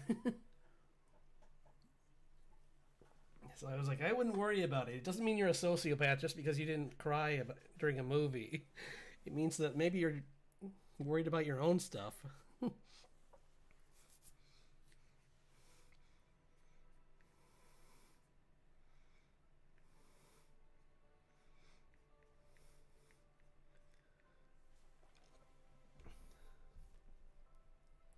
Because I've had the opposite happen, and that annoys me. Where, like, I watched someone do a playthrough of Blueprints, and I think it was just the music at the end was very morose, and it kind of made me sad. Even though, and they were explaining like story wise why I should be sad, but I had no idea what was going on, so it was really just the music. Like I'm like but I'm already sad, guys. You don't need to explain. You're just making me more embarrassed on like why I don't understand what you're talking about. Even though I watched someone do this, it's still very. I'm not quite grasping it right now.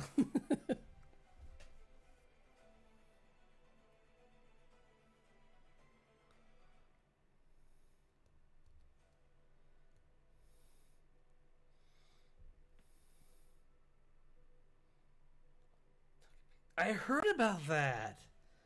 Yeah. You know, I need to look this up. I'm curious. I'm not gonna watch it, but I'm curious. Is it on? Is that on Crunchyroll? Let's find out. Do do do do do.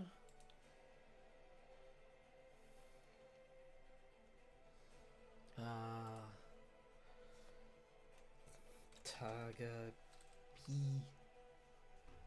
Yep, it is. It is so crazy that this is sad when you see the art for it, but I've already been warned that just because one of the characters is super cute, don't be fooled. That little kid's life is awful.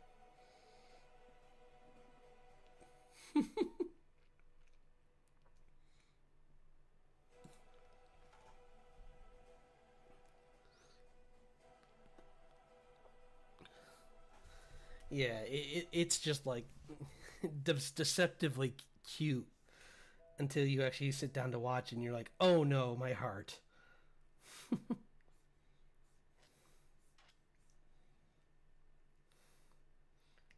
Like wolf children.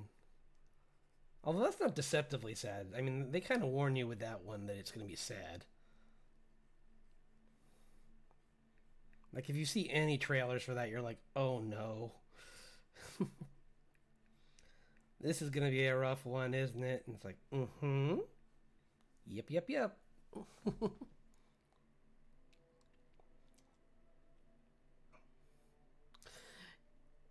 Yeah. It's also a good example of like, don't just put your kids in front of a show and think it's fine. Because chances are it might turn into that show. Or it might turn into, oh god, what was that one called? I just talked about her earlier. The Promised Neverland. Where you're like, oh, it's a cute show about kids, and it's like Oliver Twist, or like Annie, and it's like, oh my gosh, if Annie was like this, my childhood would have been very different, and much. Oh.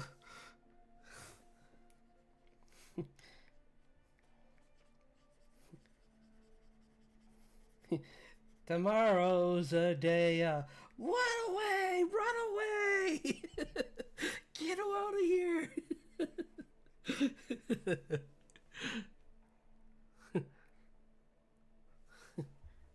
I hate you tomorrow.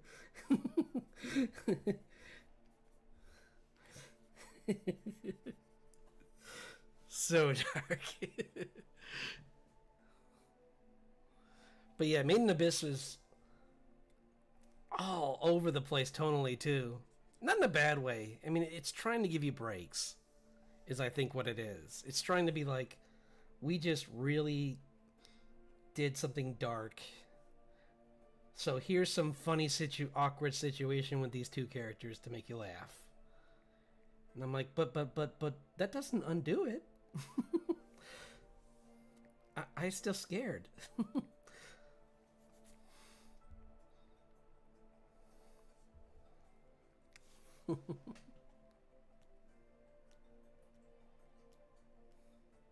Right?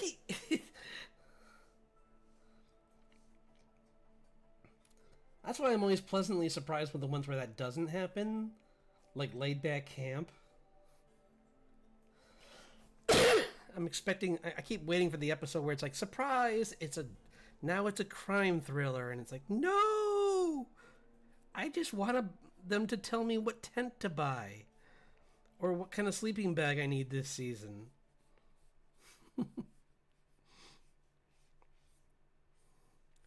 And I want them to show me how bad they are at cooking. And at the same time make me hungry for food cooked on a mini grill.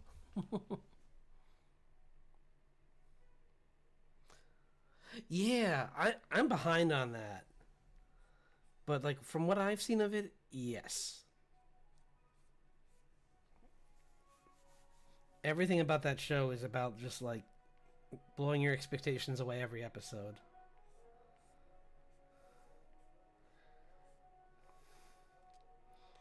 Because when you get shows like Kaiju number 8, you know what you're getting into. But when you have shows like that, it's like, this episode's gonna be not what you think it is. Surprise! It's like, actually, we're talking about this today, and yeah, get ready to have your heart ripped out by the cutest smile you've ever seen animated. Like, oh, that episode still is so sad.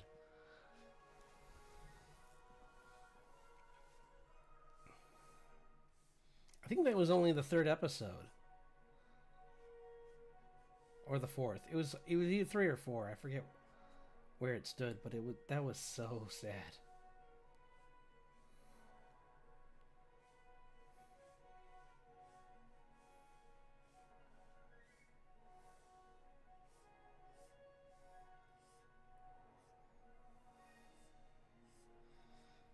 That's a little cool. I like that. See, this is what I like.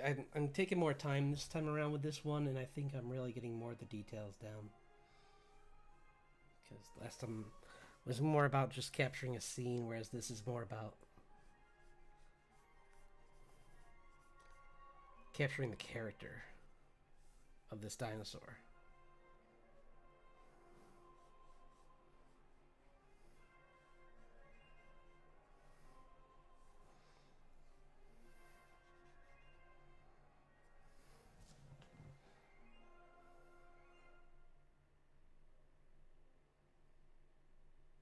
Oh yeah, no, I mean I've seen enough of the episodes to know they're all great like that. Yeah, like they try and put a little humor into just like bandage the wound at the end of every episode, but they're like, get ready, it's that band-aid's not gonna stay on long.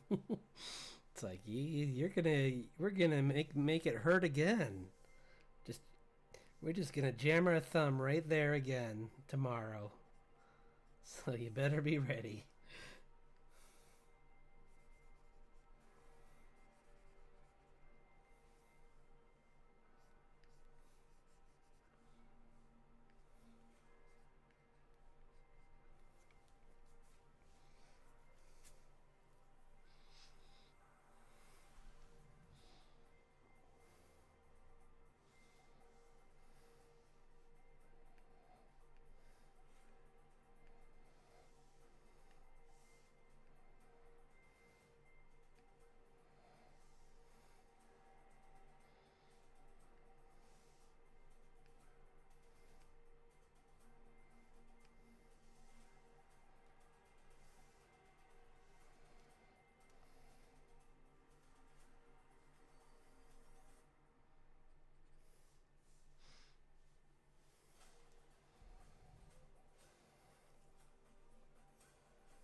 Oh wait, this is the one that's gonna be the one that she's trying to save, so it's gonna just be green. It's got a different pattern.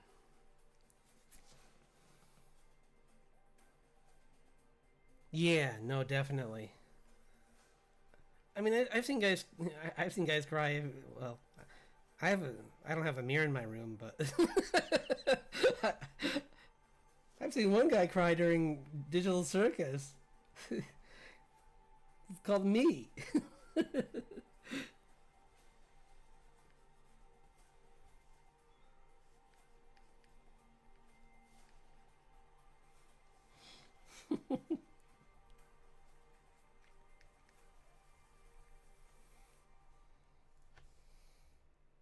I'm like, who let in this ugly bowling boy? Why is he sitting in my chair?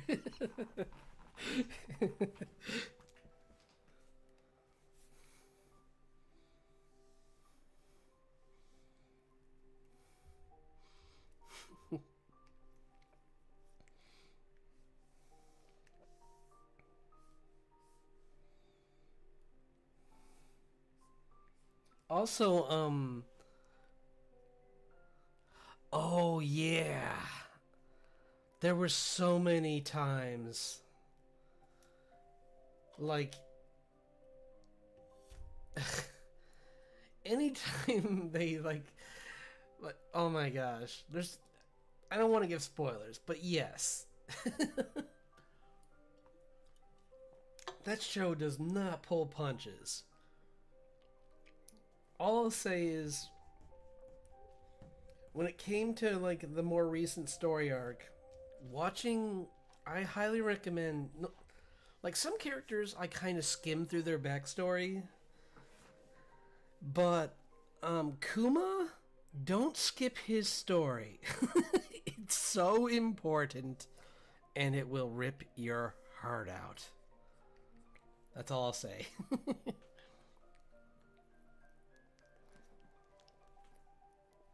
Like everything about it is like you finally understand everything and you're just like, "Oh my gosh." So many things from earlier in the show are starting to make more sense and now my heart's going to explode.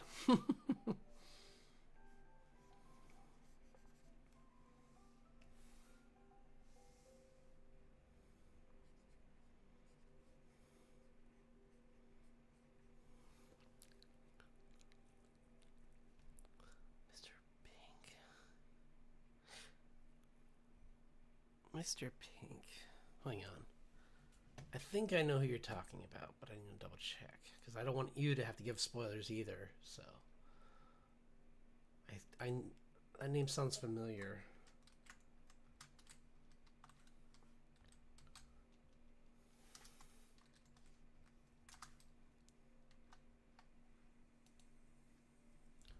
Oh yeah, yes, that was sad. Although I'd say even see yeah that there's so many. It seems like every time they go to a new island. Yeah. No, yeah, I looked it up. I couldn't remember because like so much has happened since then. I mean that was a while ago. But yeah, everything that just happened. It is interesting that like that's a spoiler too. Never mind. Well, not really. Luffy's a lot like Goku, is what I'll say, and that's not a spoiler. In that, like, he, the enemies to friends happens with Luffy so much.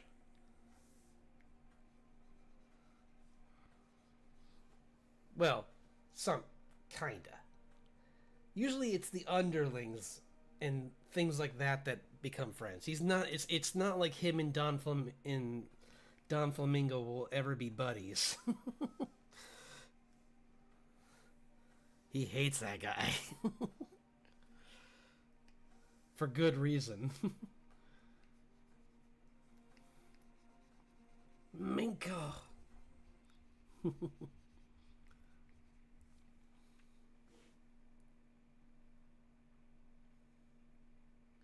He's charismatic and he just he's genuine. I think is what it is, and people see that they can see like Hancock. I think definitely saw that in him, and because she was dealing with so much of the like nonsense of politics, and I think she was just like at the end of her rope with that is all I'll say. But like seeing him, it was just like a breath of fresh air. Someone who's just like, I don't care. Who's this guy? Oh, he's a high muckety muck. I don't care. Is he mean to people? Then I'm gonna make him suffer for being rude to my friends.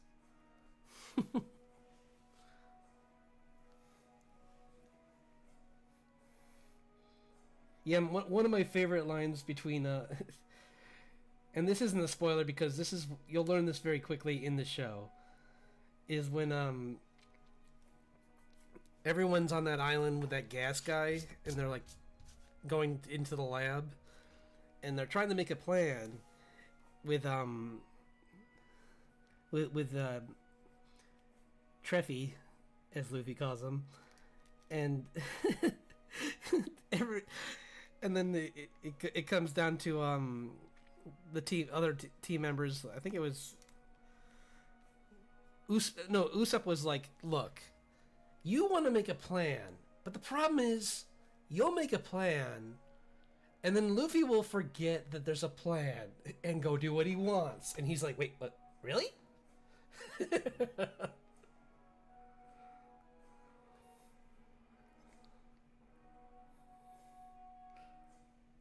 Yeah, no, he's very blunt, and he's very he does not believe in that kind of stuff.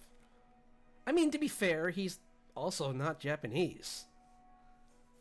Isn't he from he's Hispanic, so why would he understand those customs? I think he's I forget where he's supposed to be from, because everyone in the world is from different parts of the world, and I swear he was supposed to be South American or something like that. But I forget from where. Maybe it's not even there. I forget. I'd have to look it up again. But yeah.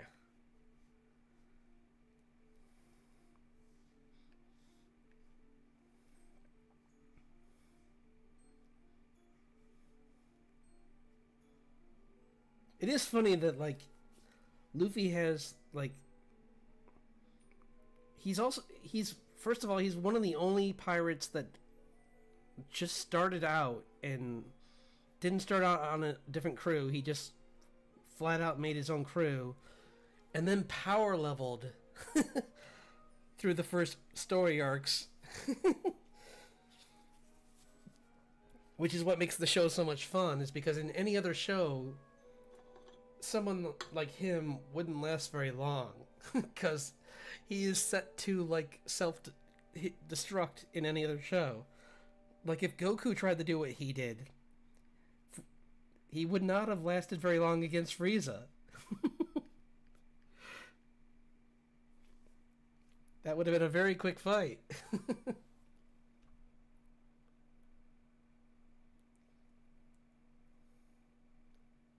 Yeah, that's true. No, I get what you're saying too, yeah.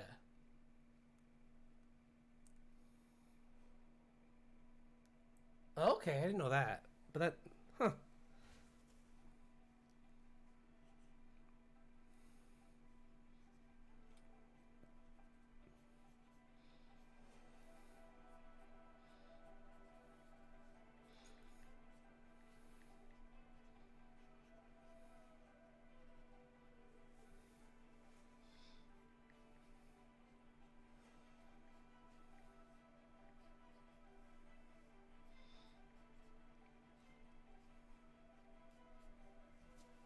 But with any authority, he's just pretty much just always himself.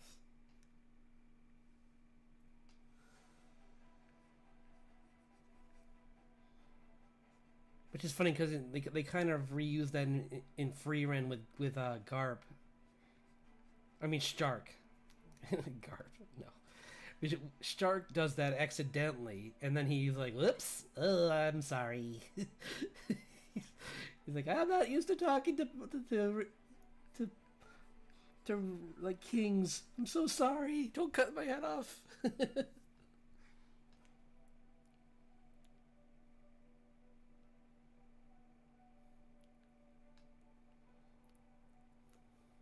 Huh.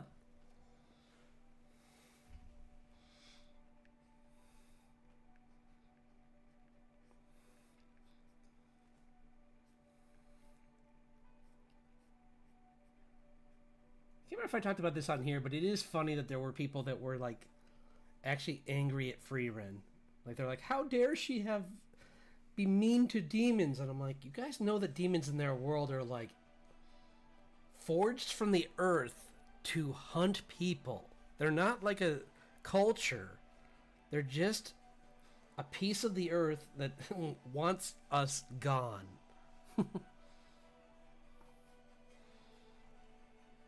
It's not like even Demon Slayers, where some of them maybe are slightly redeemable.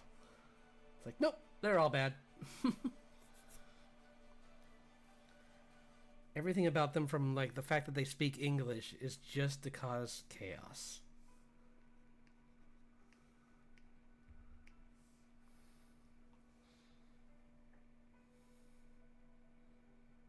Yeah, it is. I mean, to put it in retrospect, I would look at those same people and be like, so wait, do you guys feel sympathy for the Holy Knights as well? Because it's pretty close to the same thing, guys. It's an intruding force that is just like perfectly fine just seeing you gone. Like, are you going to show sympathy to like Saturn for everything that he's done? I'm not. He's awful. And every time that he get that something painful happens to him, I smile a little bit more.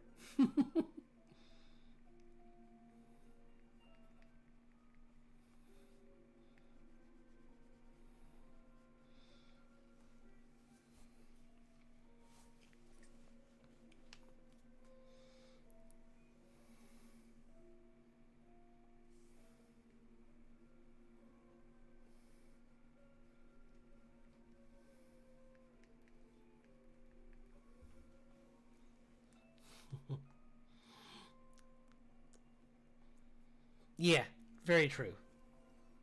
But I just think, yeah, I don't know. It's just one of those really weird things where I'm just like, guys, I know what you're trying to say because I grew up with Inuyasha, but this isn't Inuyasha. I think they're the problem is it's not even that, it's that they have these knee jerk reactions because their attention span is only set to TikTok. So when they see something like that in in a clip, they are just like, this is horrible, and I'm like, guys, watch the show. If you watch the show, you'll understand. Because by that same logic, you could watch a clip of like Joffrey during that one scene and be like, why did this happen to him? And it's like, guys, watch the show. Then you'll understand that scene a lot more. And you'll be rooting for that scene. You'll be laughing during that scene.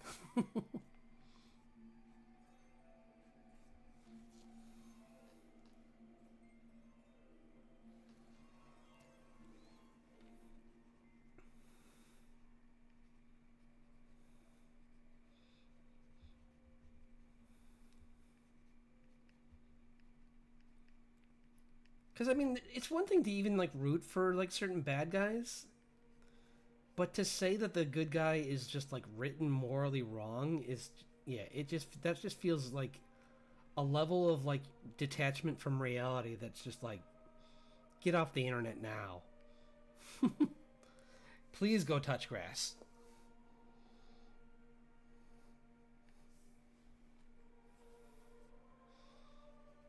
It's like, I'm very worried for you. if Because the funny thing is, you like, there's even with like Kenshin, like Rurouni Kenshin, there were the villains in that did that too.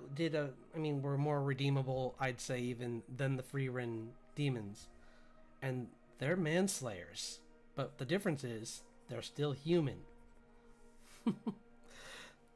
They still have a chance to that in a different reality they could be redeemed.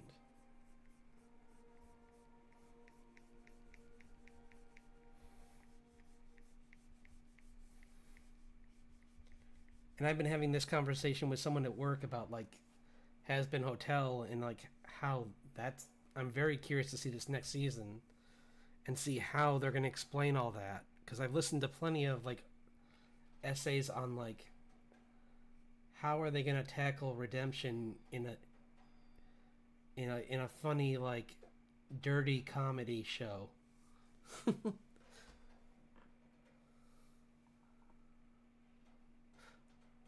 Yeah.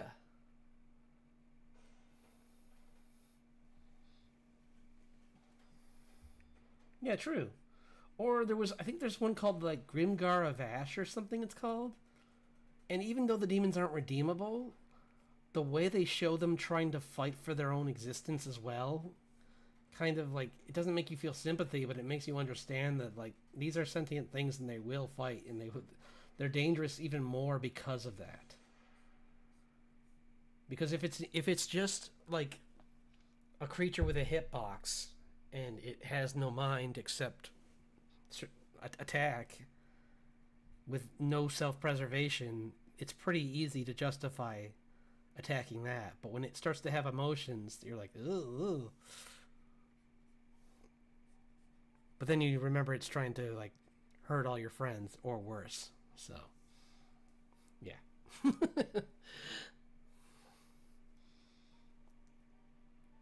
Then your brain quickly switches back to Freeren's mindset, and you're like, oh yeah, it's fine. We're good. This is a perfectly normal emotion.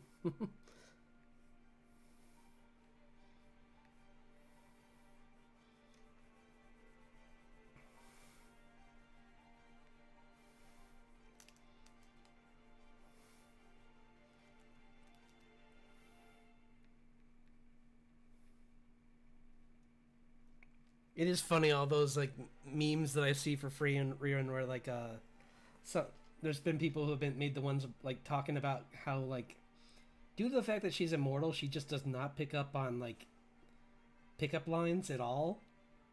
So in I've seen some people make like even more obvious pickup lines for that one character, like, and then like it shows her like lying next to Fern in bed, and she's like, "Uh oh, I think he really liked me," and it's like, "Yes, Freerin, he liked you a lot."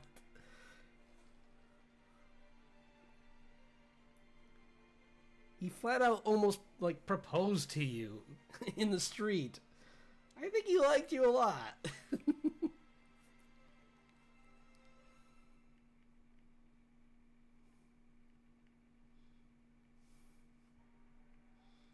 Let me make the eyes. I think they were yellow. Yeah, let's go with the yellow.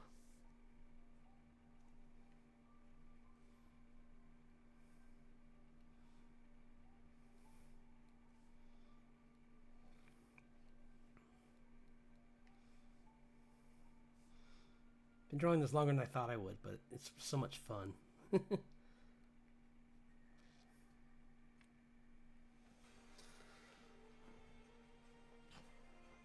Oh yeah, thanks for hanging out. I really appreciate the company.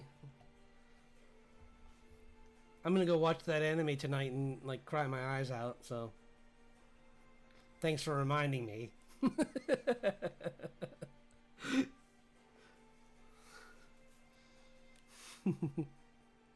But have a wonderful weekend.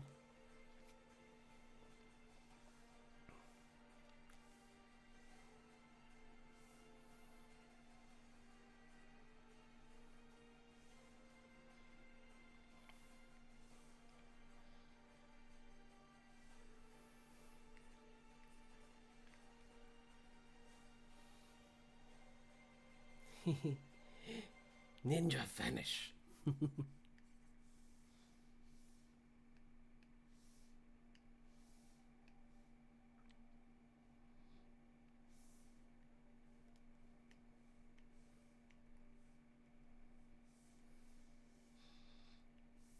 Now I can be bad. No, I'm just kidding. Like, now I can give all the spoilers. No one's here to tell me to stop. No, I'm just kidding.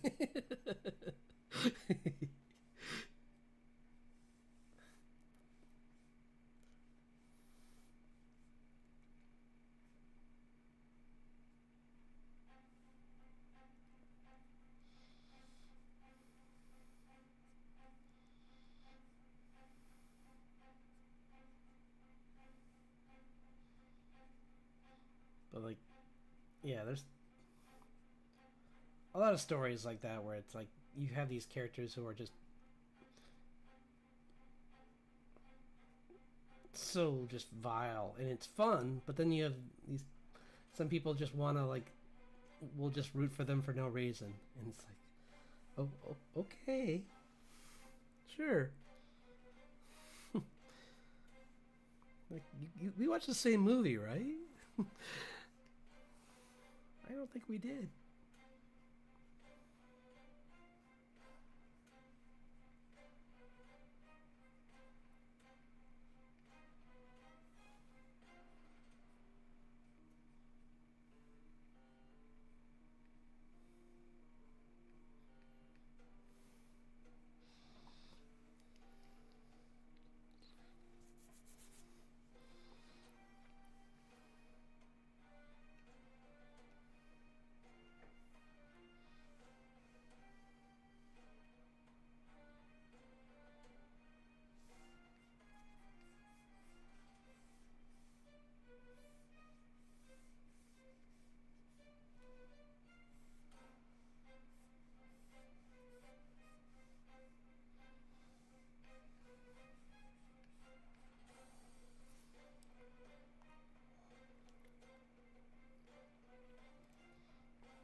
trying to show they're in like this like forest of smaller trees, and trying to pick some that are more interesting to draw. I'm not sure. I'll look up. Well, it doesn't matter because this is modern times. So I was about to be like, I'll look up some prehistoric trees, but the point is, this is taking place in a more modern era, so or in a modern park. So it'd be more interesting to see them in something like that, with these like more narrow, small trees that they're maneuvering between, and just walking through like an elephant in Africa, just like knocking down trees like a bulldozer.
So let's make this normal. I want to just do a like maybe they'll even just be like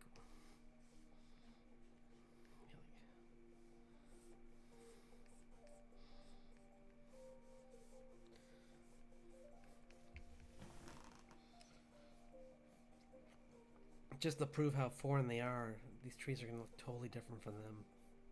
I might play around with the trees a little bit more because another thing that happened happens in the comic that I talked about before is the land got terraformed in certain areas. Although I could always just make this an area that wasn't.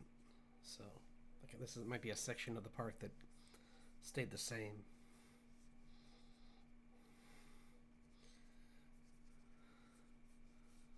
So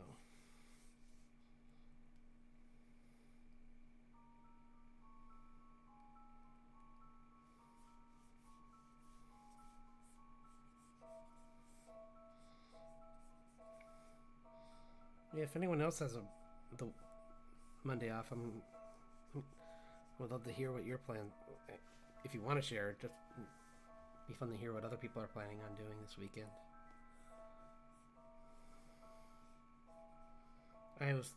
Like I said earlier, I'm working on my model and some other things for the channel. I guess there's this thing called September, so I really want to make some. I want to make my channel something more where people are more inclined to want to subscribe. So I'm gonna like look into things like those emotes and some other things like prompts that they can use on me. So that should be fun.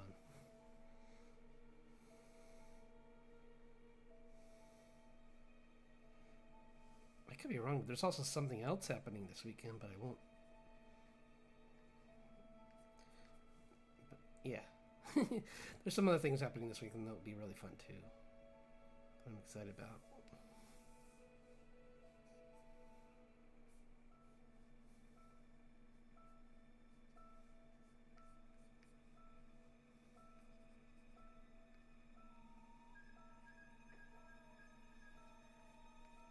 I mean, unless plans changed and that's rescheduled, but I didn't hear anything about that, so I think that's all still happening. In fact, I might have to end soon because we'll see. I would like to get some more work done on the comic too, so we go clean up a little bit, work on these trees a little bit, and then get to work on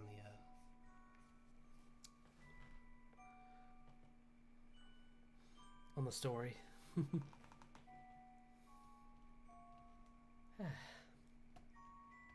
Thanks again to everyone who gave likes. If you, yeah, likes really help. Commenting on during stream really helps, and so does commenting just after or whenever. Like just leaving a comment, like anything to boost my signal.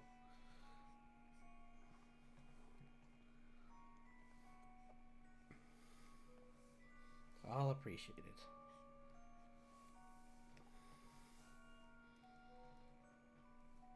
Maybe this weekend I'll also do a little bit more work on the Discord, because it's starting to seem like I'm getting. I mean, there's been several people who have show up to several streams, and I really want to have a way for them to share what they're doing. So, like how they were talking about D&D and everything. It would be so much fun to have like a section where people could talk about that, or they could talk about like what they're drawing, or like an animated show, like pilot they watched.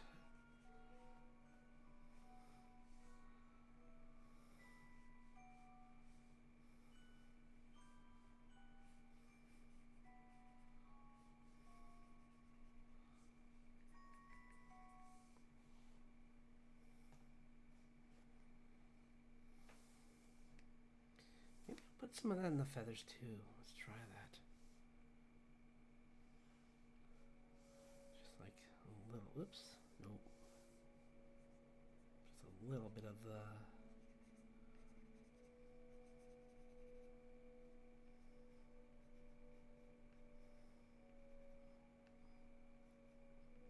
I saw this really cool thing on YouTube about like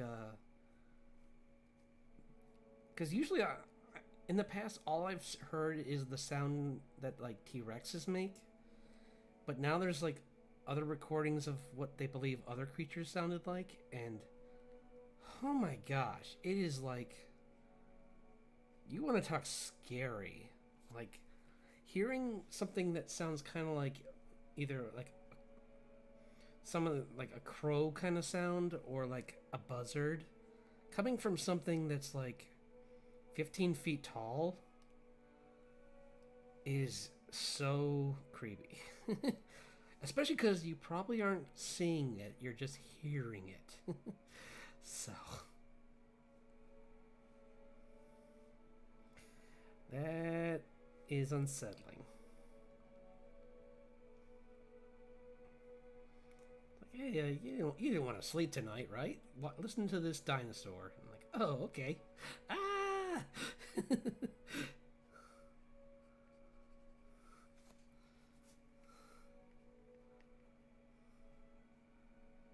Because there's one that sounds like a buzzard. The T-Rex kind of sounds like a buzzard, which describing it sounds funny, but until you realize what a buzzard sounds like, and you're like, oh, that but bigger. And probably in the shadows sneaking up.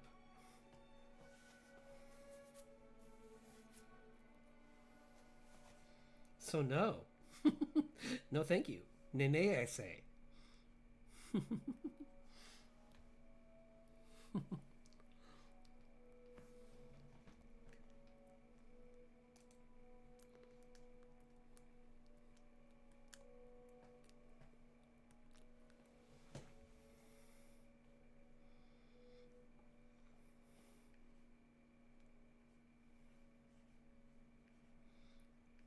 think the biggest thing that I was debating on when drawing this was at first I was worried about making the mother have bright colors, because usually in birds, well, some birds, bright colors are usually for the males to like display. But I figured that she might have got hit harder by this mutation, which maybe could allude to a dark possibility of what might happen to Grace if they don't get to her in time. It's like dark foreshadowing of what will happen to her is that like it'll change her in a way that will alter her life forever.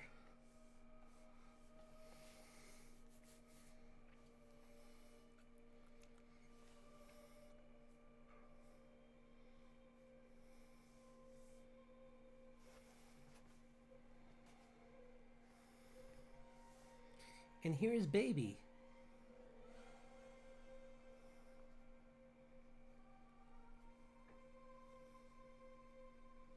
I had a little bit more color to it this time.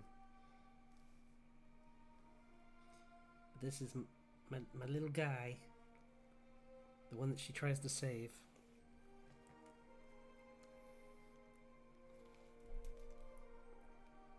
Well, she tries to save them all, but this is the one that she tries the hardest. Because she comes across it.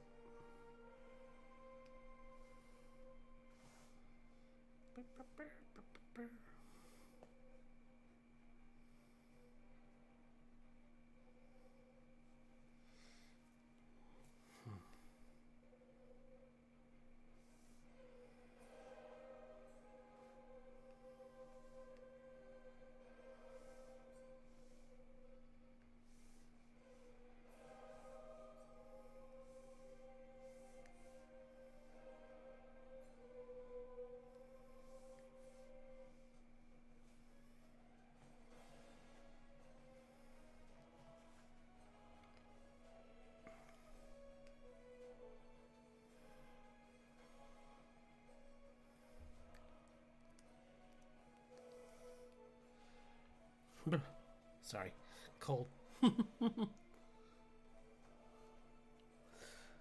Okay, how are we doing on time? Pretty good. Yeah, let's do some work on the comic, and then I'll be right back. I just gotta try and get some more water. No, let me have a little. Feel free to do the same if you need to. Stretch those legs.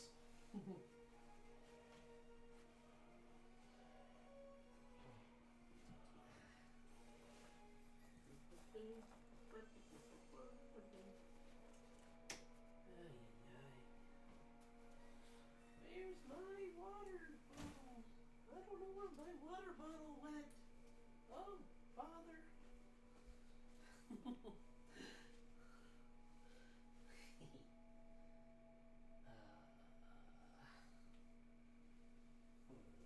Sorry.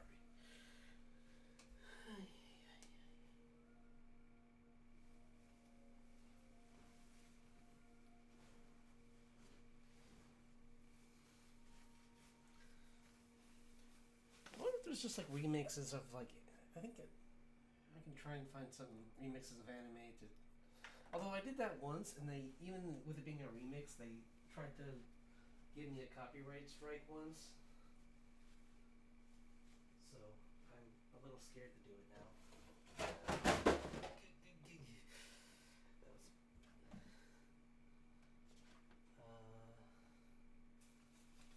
Yeah, I'll be right back. I think I know where it might be. Actually, I know exactly where it is.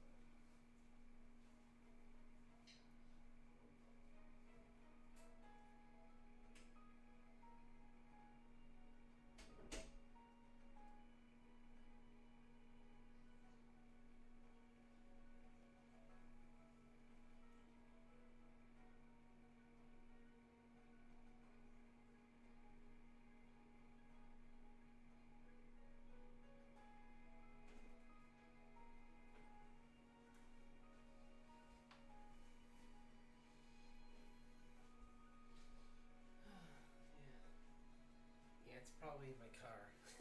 So I'll just drink some water from a regular glass. Oh well. I knew I'd forget to bring it in.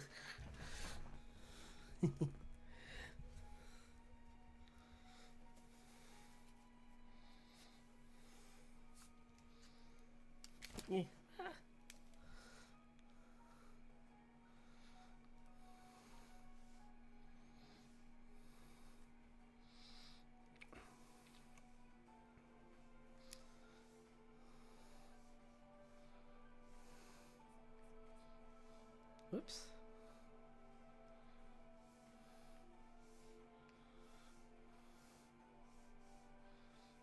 And we'll work on more on that later. It's coming along good. Yeah, this page. Let's work on this page.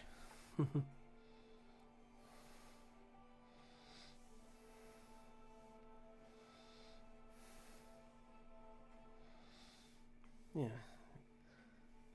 I'm glad I went back to this one and drew it again because I felt like I think the first time I drew it, I was trying to be too artsy with it by making it look different, and it just wasn't cohesive at all. Like, it felt like a different comic. So I'm glad I went back and was just like, nope, drawing it just like I draw the comic. So that everything's the same.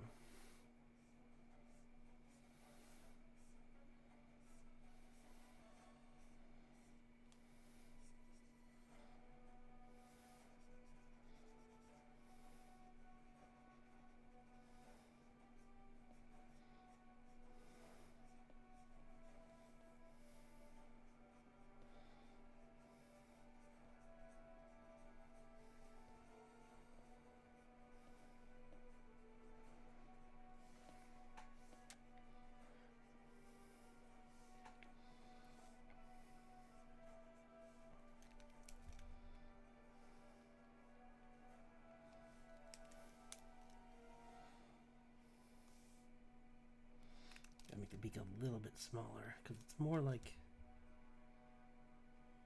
a pet raven, kind of, with some traits of a raptor in it as well.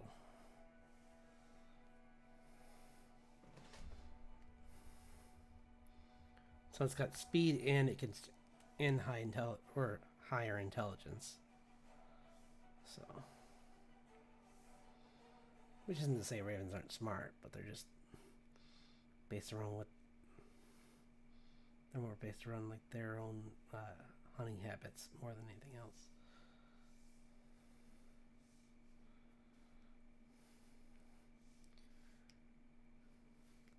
Now you've done it, Sean. Now everyone thinks you hate hawks.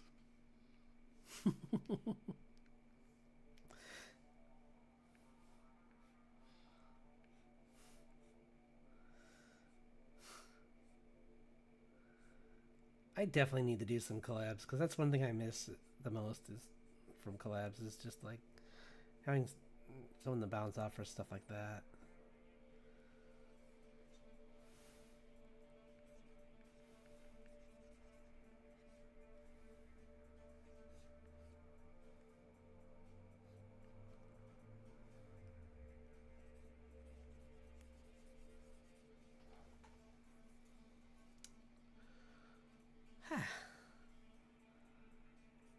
Again, thank you so much. Even if you're just lurking, it helps so much to know that someone's watching. So, thank you.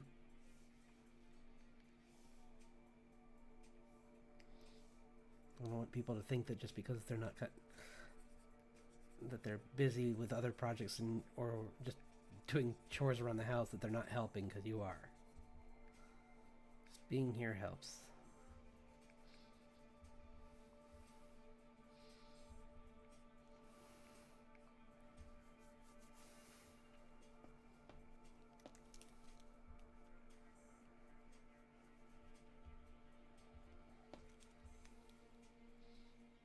Because sometimes seeing zero can be kind of rough, so it's nice seeing more than that.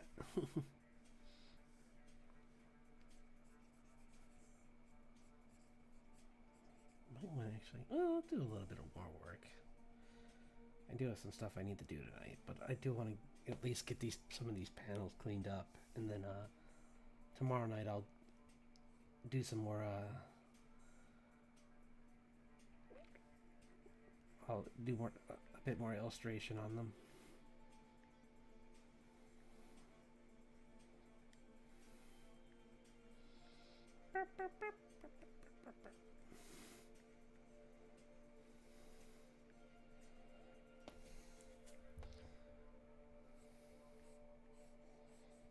But yeah, I think I said this last time, but like she is pretty much just from inspired by Jurassic Park.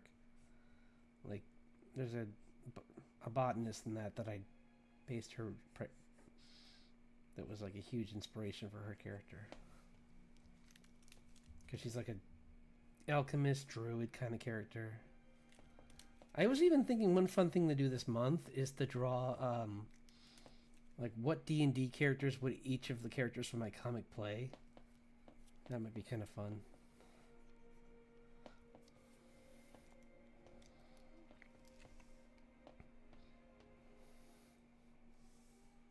And then maybe do like fan art of other characters from like shows I like and imagine what they might play. Like think like what would Freerin play, or what would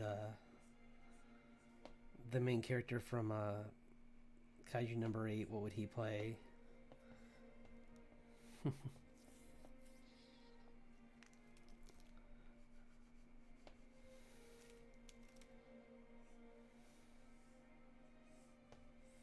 Or the characters from Dawn to Dawn.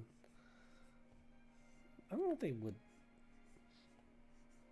The girl might, but the guy's kind of more of a fan of aliens more than. But she might get him into it.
I think another reason I made her an alchemist, on top of like her trying to like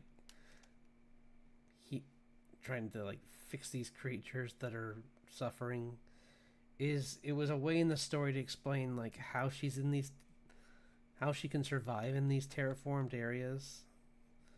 Is that she made a vaccine, this like not a vaccine, but like essentially like some kind of like immunization kind of thing that they can, or like a shot that they can take that makes them safer against. It basically makes it so they won't mutate. But the problem is it has a time limit, so she can't do it. It doesn't last forever.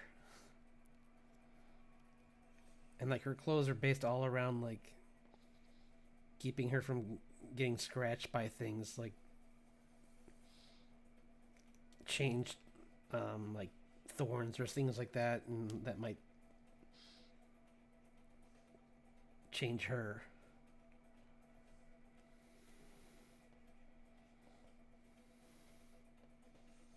Sorry, that was very clumsily explained.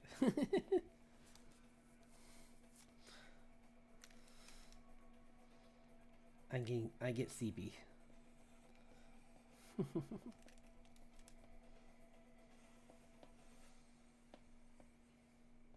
I like her hairstyle too. I might try and clean that up more and do it from another perspective as well on her character sheet this weekend, just so I can know how it should look. Because it's that bunned up hair that's like in a it's like several bits to it. They kind of come together, and then maybe there's like a little bit extra that's kind of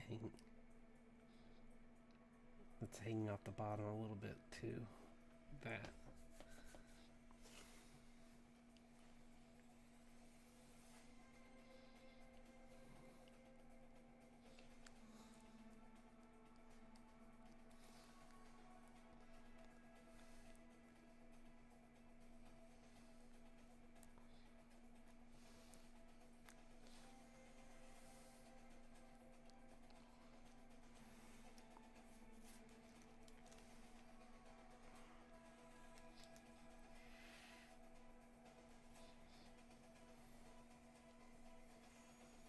But yeah, everything about her is about like just persevering in these this.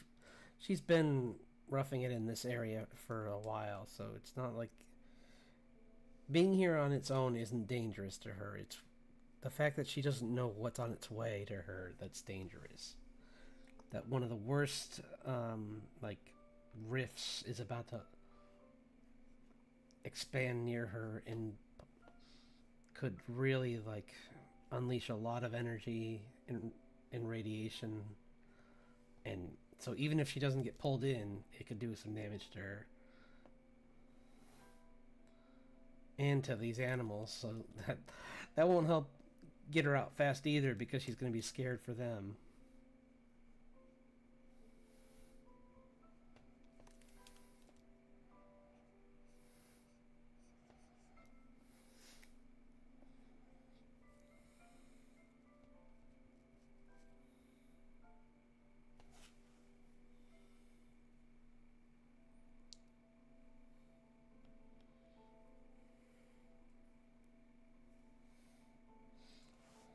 I think I also wanted to make her like this too, because like, I mean, this was before that movie even came out. I was writing her, but which isn't me trying to flex saying I made the character first. It's me saying that like this archetype is used a lot, and I wonder. It's nice having a character that doesn't have the burden of like a certain personality, and I felt that in the Jurassic World series, that was the one thing that hurt that second movie. Is that she kind of, if you didn't watch it and you just saw the trailers for the first one and then you saw the trailers for the second one, seeing this person who came off as a businesswoman who was very cold suddenly caring about dinosaurs that were products to her in the first movie was very odd. And I know that they explain in the movie, but if you didn't see it, then I mean, it's on you for one. It's on me, but at the same time, I kind of wanted to make a character where I didn't have that problem. Like she just starts off this way.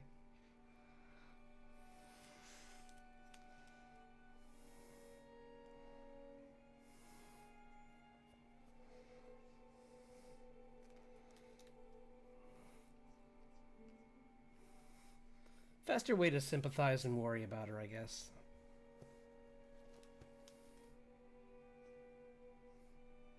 Because you know that she's gonna just put everything else around her above herself, in a way. And later on, I'll explain in the story why. Like, it's not just that, there's other parts to it as well. It's not just one thing, it's many things.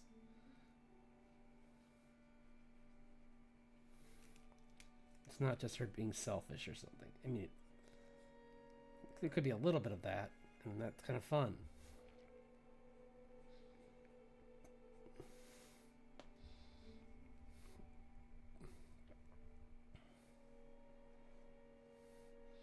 Having her not be perfect.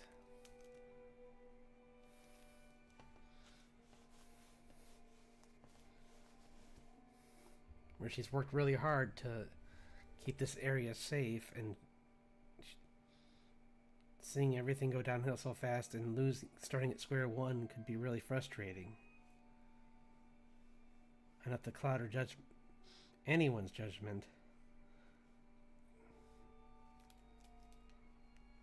Especially when you don't know how bad it's going to be. And in the past, it hasn't been that bad. Not enough for a full-on evacuation, anyway.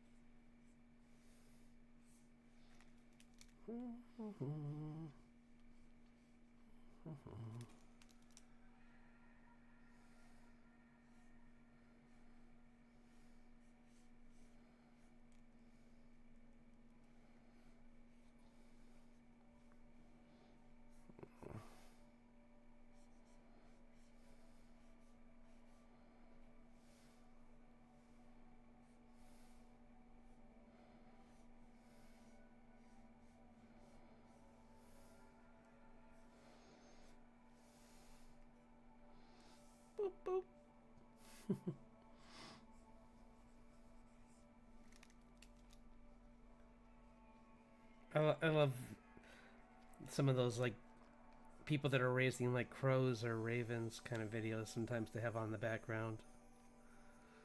They're...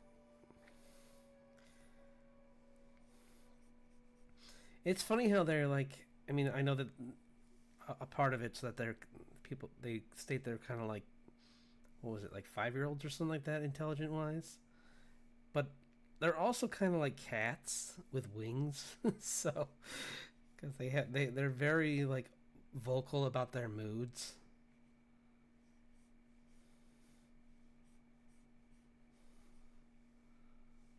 Like they'll definitely tell you when they're hungry in a way that like you don't see as much. I mean, dogs definitely are vocal, but just they're vocal in a different kind of way. Because I've seen both, and they both have their own way of communicating. Just like, hey, I want the foods.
Trying to work on a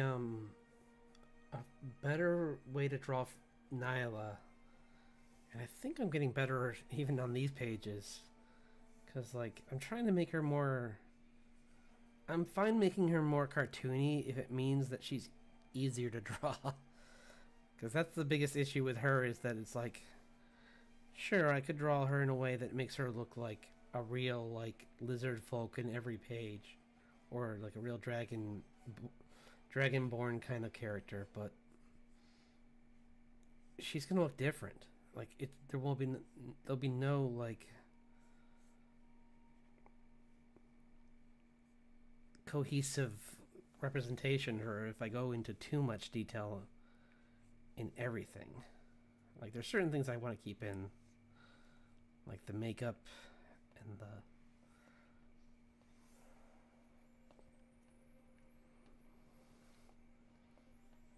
pattern in the fin that goes down to here. It's like almost like they're almost like these like. Change them actually. Yeah, I'm gonna change them because in the concept art for her, they're very geometric, but I want to make them more like flowers. That fits her personality so much more. Have something more like that. Like almost like Sumi flowers, kind of. Would be kind of cool. So, yeah, I think that's better.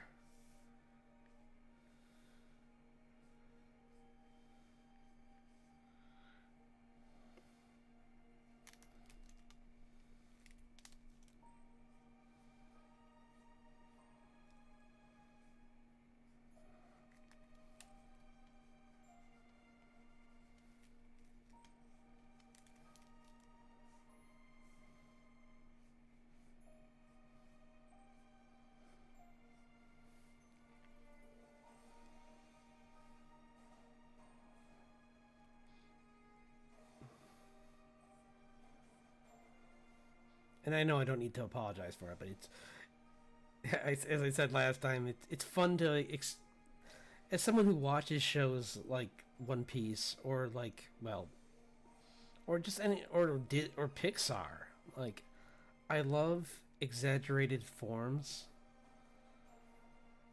in like really like a variety of shapes and characters. So I'm gonna have a lot of fun with the Sealy and Unseelie fairies and dragon folk and whatnot are gonna be all different sizes and shapes.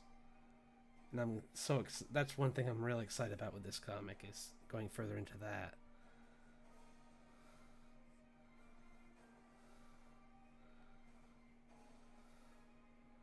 I do need to look at her dress though, because I forgot what her dress looks like. I'm like, I'm not gonna do this about her, but I do need to know what her dress looks like. Let's find out. Here it is.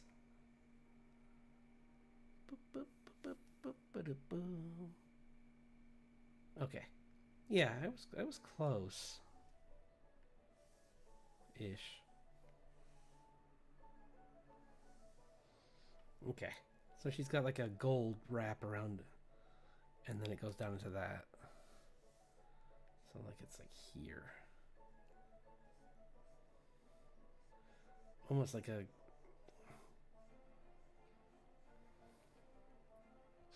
corset almost, but it's like built into the dress. Maybe I'll make it look more like a ribbon actually than a corset. Like,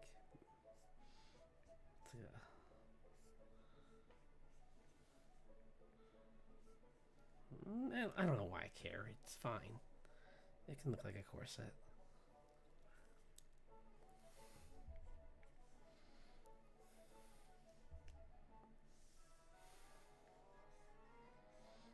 Yeah, I got rid of her in one of my early drafts of her. I wanted to give her long sleeves to kind of play around with like a Tai Chi kind of like waterbending kind of style to her. But then I thought about how that's going to be to draw. Even if it's not animation, like drawing her in those poses all the time just seems like a lot of work versus just like she's just a mage that uses water. And like she wears this tight clothing so it's easy to draw on her at all times in a bunch of different angles without like, I mean, it's already going to be tricky with this like these puffy shoulders. So in this dress that's got like these like tendrils, like it's like designed to look like an octopus. Because I was inspired by like those blue ring octopuses. So I kind of made it, hers got that kind of look to it.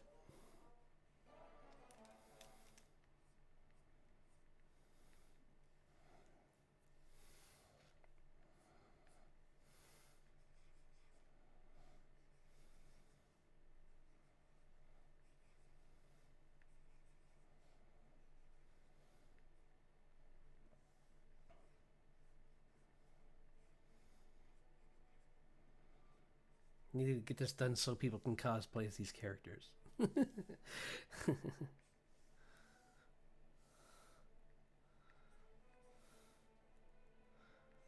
Yeah, right.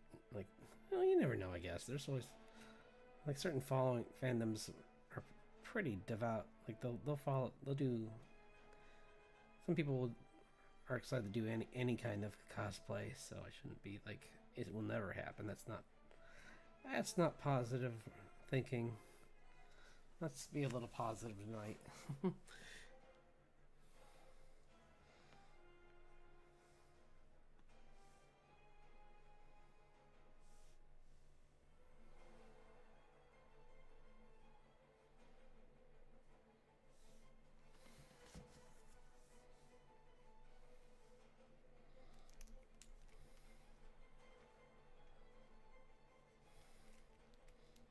I want her to have like a positive first introduction to her character too.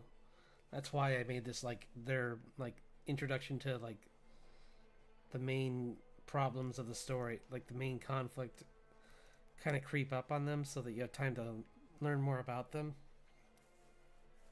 in the background while they're trying to race to them.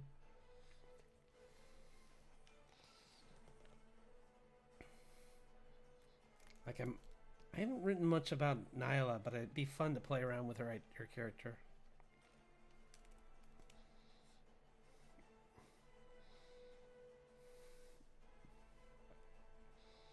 Especially that since she's changed several times since the story started. Like first she was human, and more recently I changed her to being a fairy folk as well. She's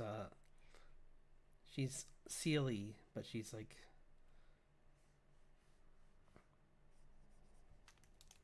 she's more interested in like fixing things on the other side too. She loves this world and she wants to learn as much as she can. And she wants to be here for a little while, but she knows that she's not that she knows where her home is and she knows where her priorities are. And she wants to do what Grace is doing, but for the fairy creatures on her side that are being hurt by and because the terraforming goes two ways. Like there's things happening on the other side that where like invasive species and flora and fauna are coming over there and decimating like their ecosystem too. On top of, well, a major plot point that I think I've talked about, but they suffered some like really severe like terrain damage during the last war that caused a lot of problems. I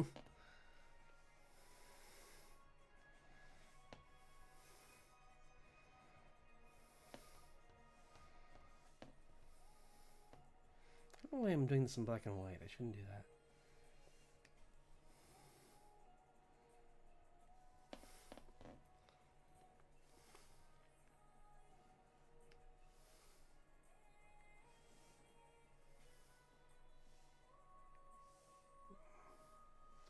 I think I'll try and just get this line work done and then I'll call it. Because it's been, well, you know what? I hate to say it, but we're at 3 hours. And I got some of the stuff I want to do tonight. So, I'm gonna have to kind of stop again on this. I'm sorry. Like I said, I'll do the bulk of work on this tomorrow night. Because I did get a lot more work done on our buddy the T-Rex. So which I'll go back to really quick. Oops. Nope. Of course, it's gonna thumbnail one of these things, like that probably, or that. That's gonna be my thumbnail probably, or that. This is what I wanted. Thank you for finally getting to what I wanted. Sheesh.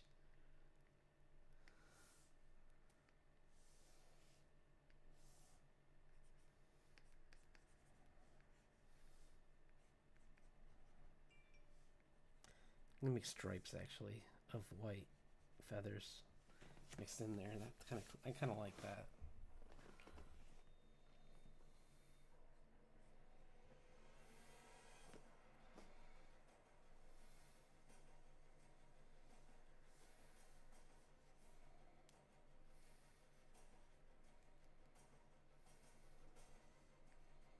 And then the kids, I'm gonna make the kiddos are gonna have red stripes going down them, or that one will, just to make it look a little different. Maybe red and white actually.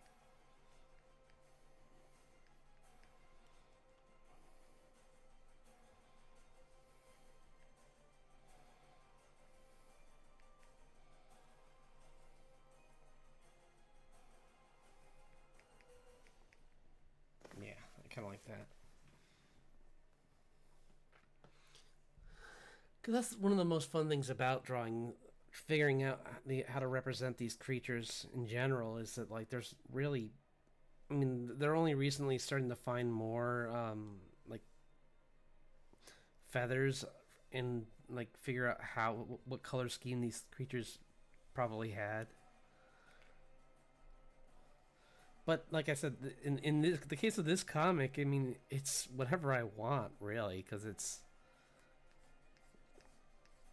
these are changed creatures. These aren't the same dinosaurs that walked the earth because they've been living in Tir Nanog for millions of years. There, the ancestors events. These are the like result of like so much time there, and like what would happen to a creature when it's been there that long.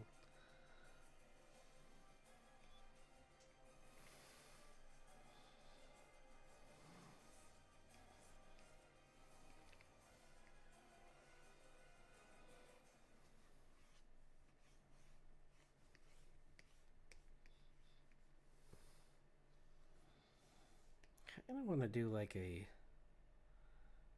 I swear, like, there's so many times I've done like just like a character like this in a. I'm trying to decide like. I'm.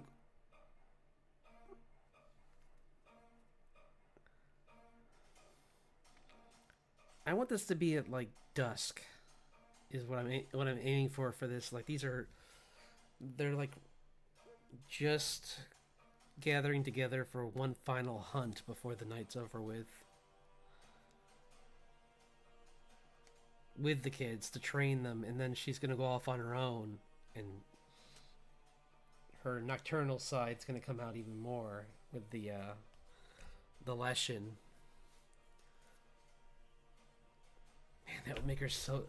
That's what I love about this design is that like the Leshen could make her so much faster than even a T-Rex is supposed to be, because like those are like hulking beasts of nature. So like I could have her like just like rapid dash through the forest at times if she needs to.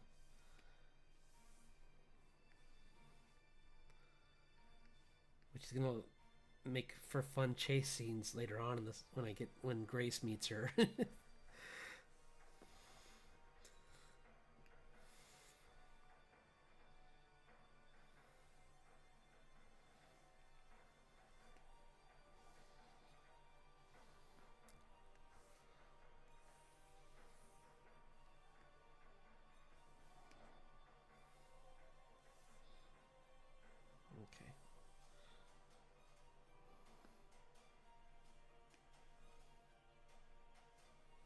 Orb.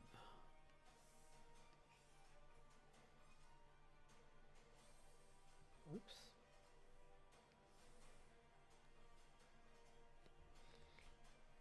Maybe.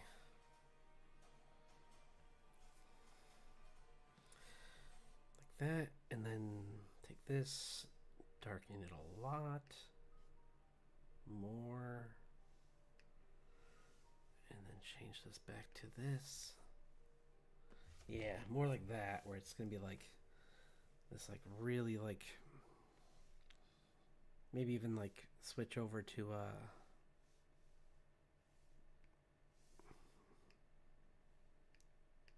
a tinge of the dark blue in the top. Yeah, like kind of like that. I like that. Yeah, yeah, yeah.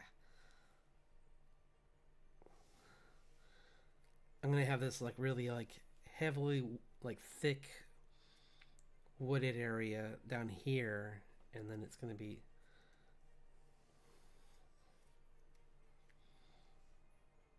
like this. Maybe in because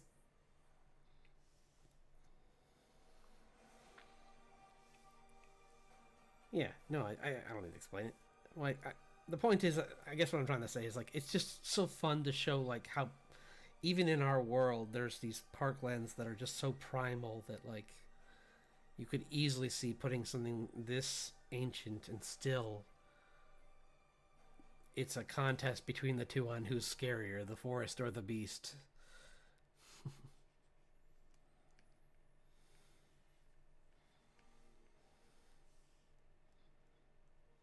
Oh, that'd be fun too to make this like a autumn setting. I don't want to use that brush though. That's cheap. It's cheaty.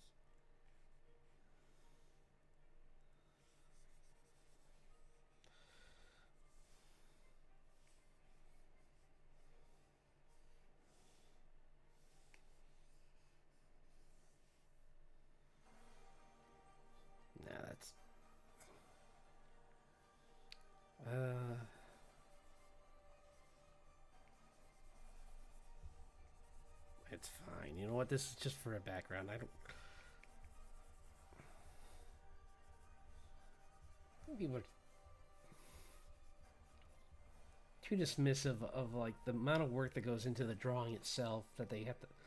Some people are like, oh, it has to have a like fully thought out background that's like a masterpiece in itself, and it's like, yeah, but if you're really putting work into the creature or the character, why? Especially because I can go I'm gonna go over this, so I don't see a reason to like go too crazy with it.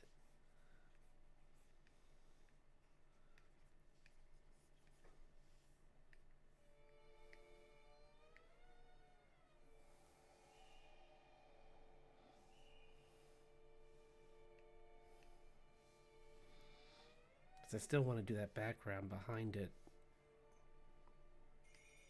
as a sliver of light.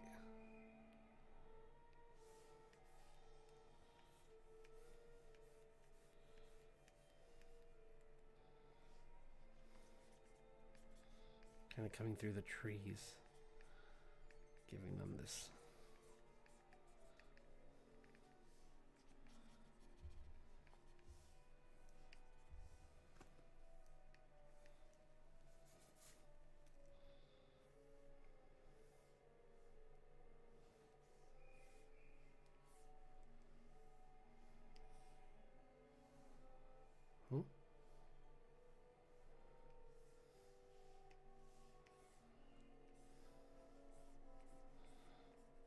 That looks more like a fire than a forest.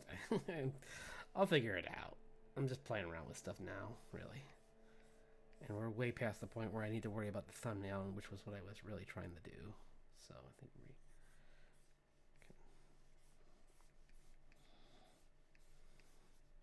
can call it soon, because I'm having so much fun, though. Thanks to everyone who stuck by for even, like, I'm sure a lot of people. Yeah, there's still people lurking. That's great. But it's so much fun to work on this kind of stuff and play around. I'm gonna look at some trees for ref, and I'm gonna do one thing I do want to do before I call it is let's see.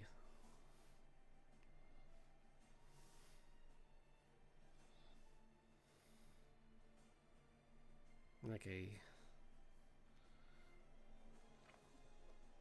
I want to add in some more foliage before I call it.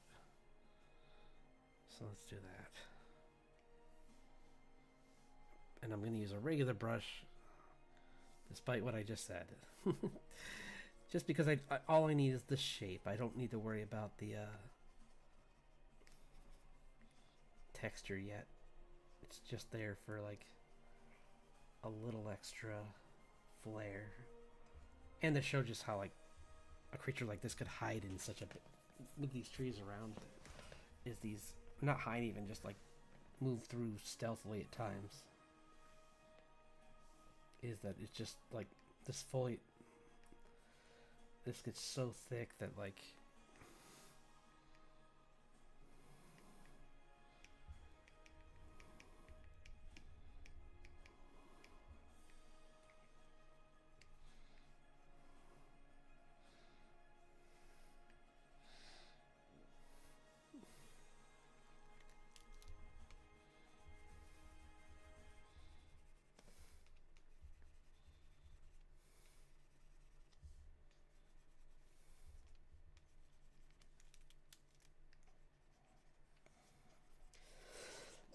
excuse me.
that's better. I like that a lot. I might even maybe take away some of these trees to make some stars, but we'll see. I kind of like the thick forest kind of look.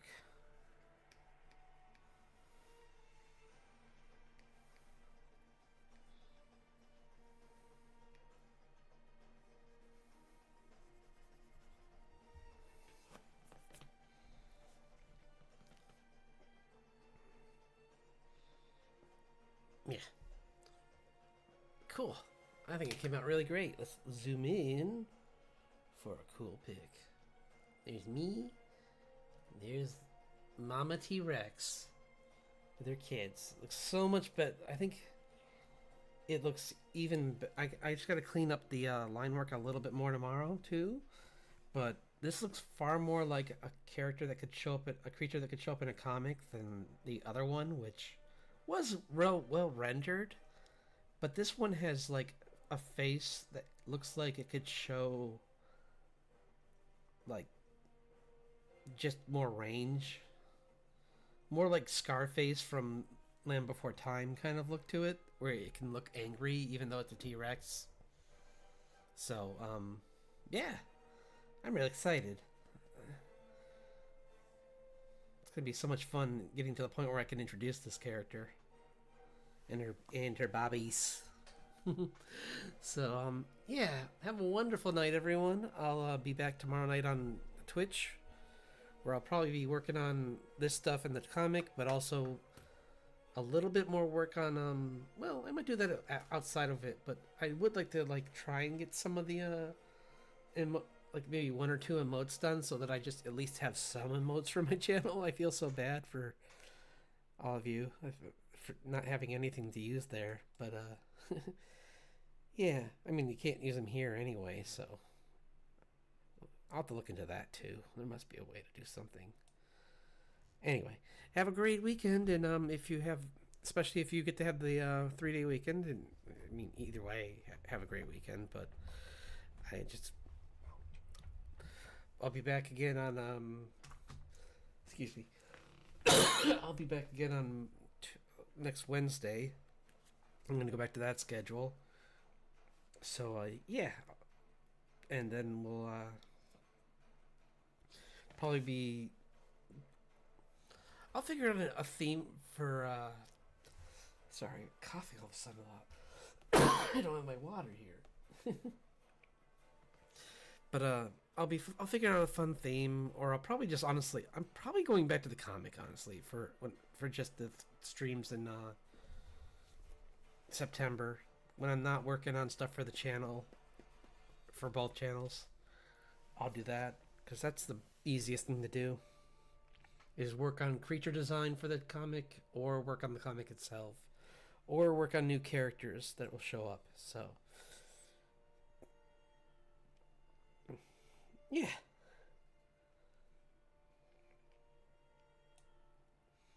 So take care.